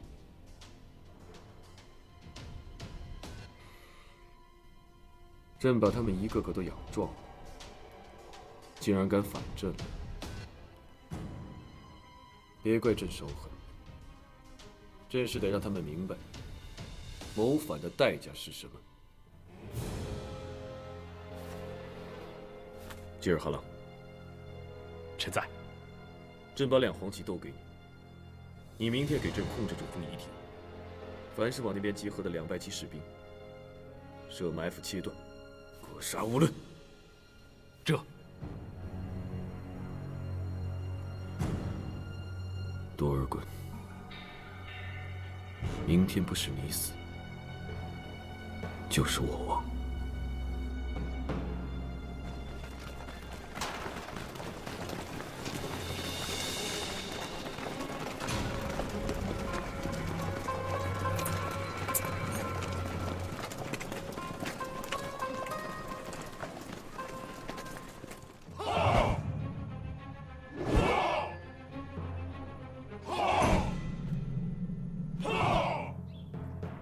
事情有些不对。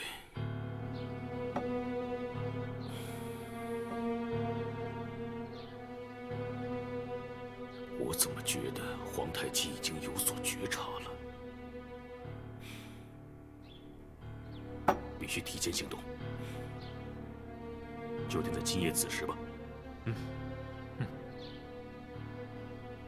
为防万一，在入夜之前，你们必须要表现得跟平常一模一样。明白。明白。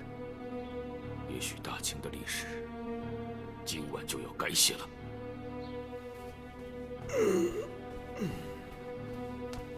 皇上，前线紧急军报。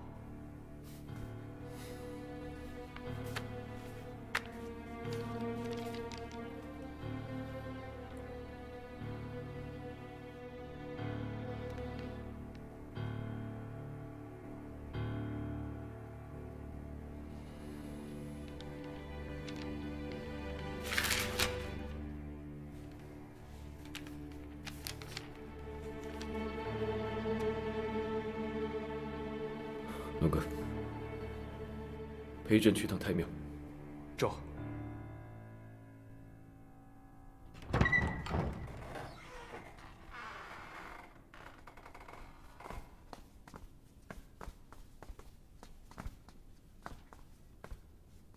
你在外面守着，任何人不许进来。朕想一个人待会儿。走。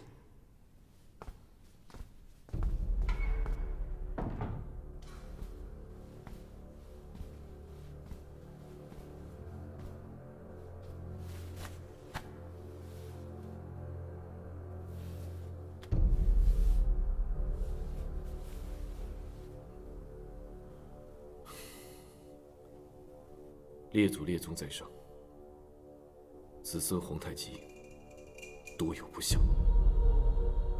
为大清，为祖宗基业，这10几年来，我克勤克俭，攻心守护。可今天遇到了最为棘手的难题，我很茫然，甚至有些恐惧。我怕我做出来的抉择会毁了大清整个基业。列祖列宗，请告诉我该怎么办。多尔衮要起兵谋反，而这2日，明朝为了不丢掉辽西，调集清朝精兵10几万大军，赶赴小凌河。我是该先解决多尔衮，平定内乱，再战明军，还是先战明军，再对付我那要逆谋造反的弟弟？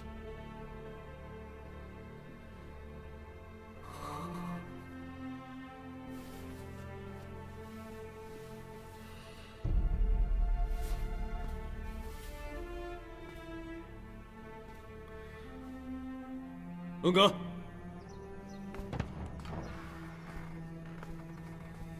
皇上，立刻去一趟睿郡王府，请睿郡王到静思宫用晚膳，我要请他喝酒。记住，请他务必要到。走。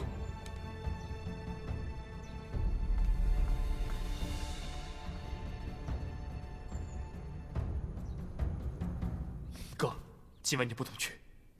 皇太极设了鸿门宴，以玉姐姐为诱饵，一举将你拿下。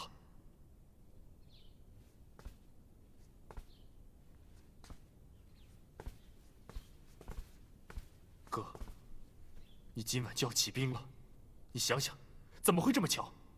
皇太极在今晚设宴，而且还在玉姐姐的冷宫里，难道这意思还不够明白吗？你这么一去，不是自投罗网吗？是啊，十四叔，你千万不能去。郑白旗的侍卫进不了宫，你自己孤身前去，这样太危险了。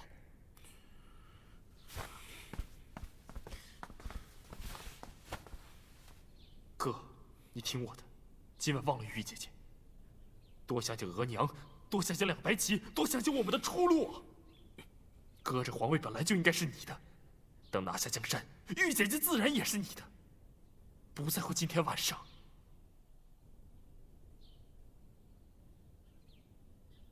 多多，他只是拿玉儿来威胁我。如果今晚我不去，就可能永远见不到玉儿了。这是。我跟玉儿的事，皇太极早就知道，你明白吗？玉儿是因为我才被罚入新者库，才被打入冷宫。皇太极恨我，所以他也会以同样的恨来对待玉儿。你想想，皇太极今夜在静思宫候着我，我不去，我去凤仪亭起兵，那玉儿会怎么样？如果玉儿不在这个世上了，我要这个江山有什么用？我登上这个皇位有什么用？是他让我硬着头皮闯过了这10几年的腥风血雨，是他支撑着我，让我在无限的孤独、无限的痛苦中挣扎着活下来。是他劈开宫廷朝堂的阴谋诡计、残忍险恶，给了我一丝丝的温暖希望。没有了他，我就是一个行尸走肉，我活着还有什么意义？可你这样去不是白白送死吗？哪怕死，我也要跟玉儿死在一起。多多，你知道吗？10几年前，这就是我跟她的梦想。我和你玉姐姐这一辈子，如果真能死在一起，都是个奢侈的愿望。哥，你的心情我全都理解，可你真的要为了玉姐姐抛下我们吗？我还有硕托，还有200骑向后骑那些将士，你都不管了吗？多多，听哥的话，皇太极要对付的是我，他不会把你们怎么样的，你们记着。如果在子夜之前我没有回来的话，你们全都按兵不动，记住没有？千万不要再去凤仪亭，务必保住自己。哥，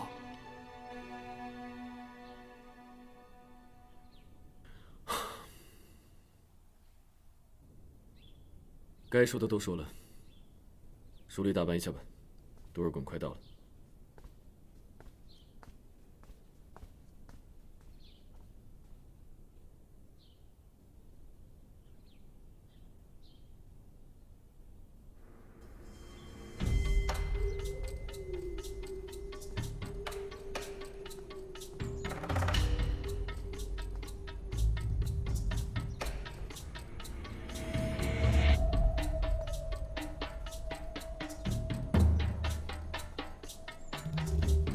哥哥，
瑞王爷，请。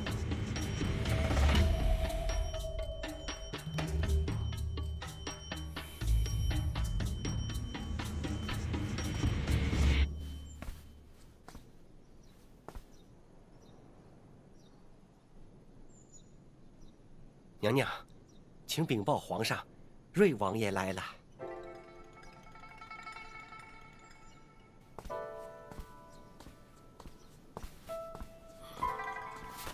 臣弟参见皇上。来了，14弟。八哥请我喝酒，我怎么敢不来？你跟庄妃也好久没见了吧？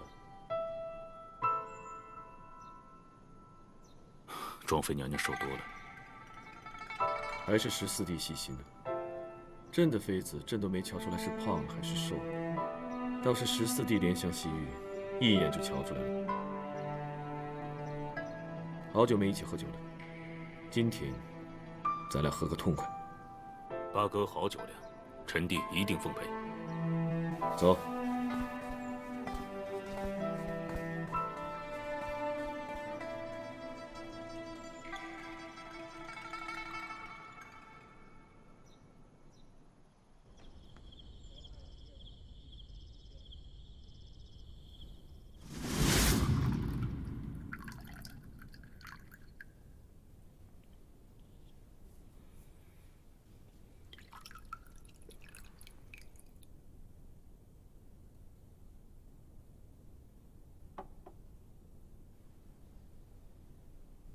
这是30年佳酿，是傅寒在时从建州老家运来的。能不能喝出老家的味道来？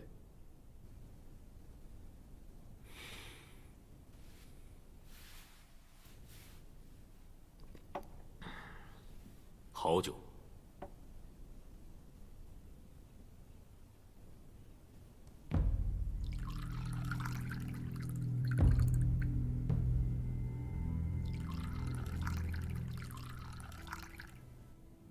哎，怎么朕杯中的酒比瑞王爷的酒少啊？再加点。这还差不多。朕虽比瑞王爷年长一些，可这酒量是一点儿不差呀。八哥又说笑了，臣弟一直是八哥的小跟班儿。小跟班也有骨头长硬的时候，不管骨头长得多硬，也别把老大不当回事。俗话说，行有行规，道有道规，江湖也有江湖的帮规。古往今来，这些规矩都立在那儿的。别以为规矩立在那儿只是摆摆样子。要是哪个小跟班自以为骨头长硬了，不把老大放在眼里了，想逞强，你知道，后果往往都是很惨的。14弟，你说是不是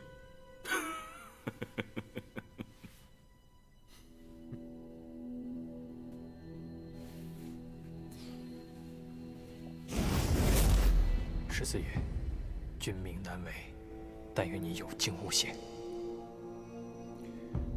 瑞王爷，有人给你送了一封信，可是送错了，送到朕这儿来了。现在还给你。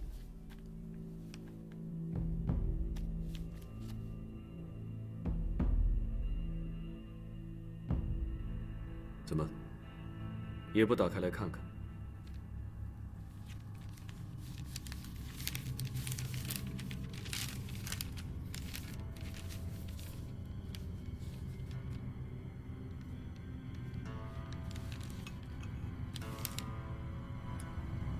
怎样？这信的分量不轻吧？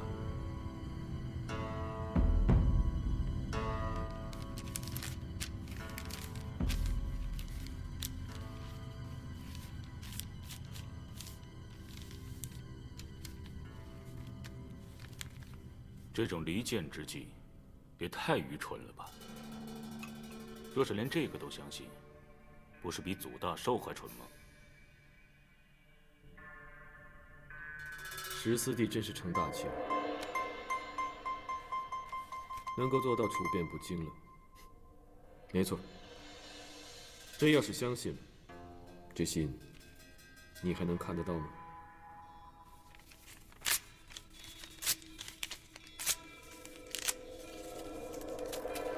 张飞，给瑞王爷倒酒。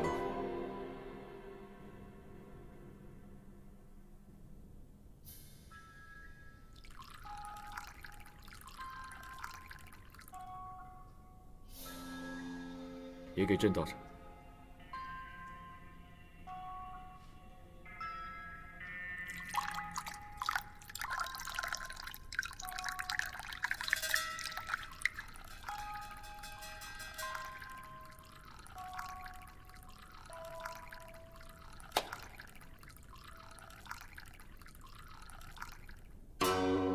张飞，今天瑞王爷能到这里来喝酒，可都是买了你的面子。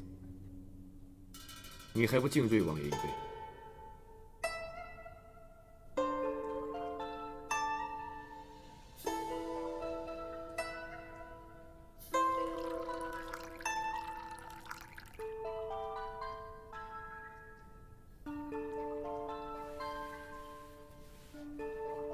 敬瑞王爷。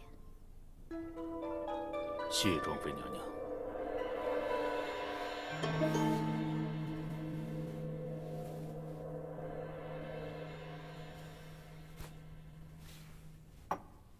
好酒好菜，3个人用膳，怎么就朕一个人说话呀？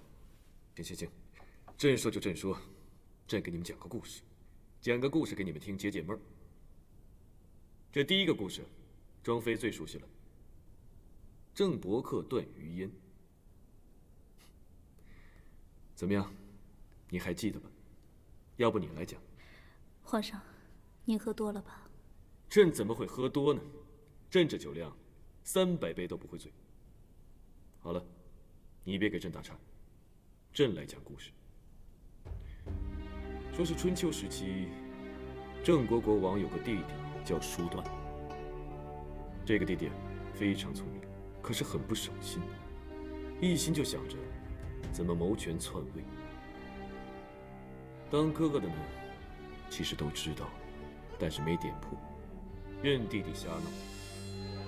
这弟弟聪明过了头，以为哥哥的宽容是哥哥笨蛋，变本加厉。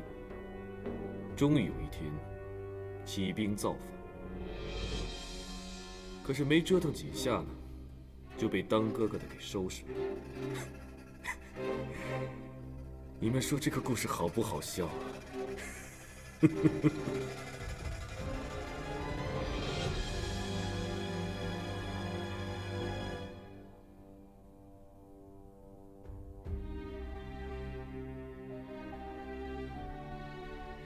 你怎么不笑啊？有什么好笑的？不过是手足相残的故事。哦，看来14弟是喜欢听温柔一点的故事。好，那朕再说一个。说是南北朝的时候，有一个姓高的王爷，他呢看上了自己的皇嫂。八哥，怎么了？你不是喜欢听温柔动人的故事吗？臣弟今天这酒喝的也差不多了，我想先回去了。都是滚！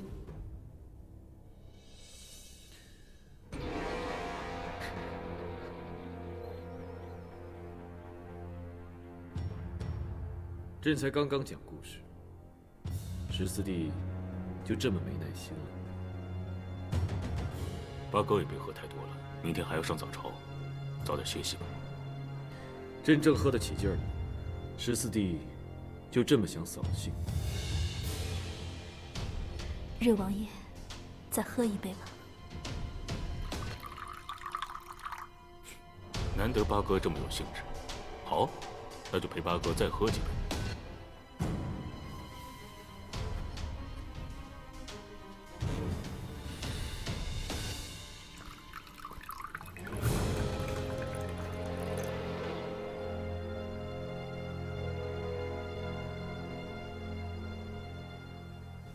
14弟，八哥从来就没有小觑过你的智慧。刚才朕说的那2个故事，什么意思你知道吗？多尔衮明白，明白就好。那朕就打开天窗说亮话。你还记不记得，傅寒生前嘱咐我们最多的一句话是什么？珍惜手足之情，兄弟团结和睦。对，傅寒最恨的就是兄弟戏强或起萧墙。14弟，说老实话，除了这次锦州之围，朕一时起怒，对你严厉了点外，之前那么多年，朕对你怎么样？八哥对多尔衮一向是器重有加，关爱有加。没有八哥，就没有多尔衮的今天。好，不管怎么样，朕是真心的爱护过你，器重过你，甚至说，对你的关心和爱护，超过了对朕自己的儿子们。你不否认吧？八哥着实在多尔衮身上费了一腔心血。也许，你我之间的确有些误会。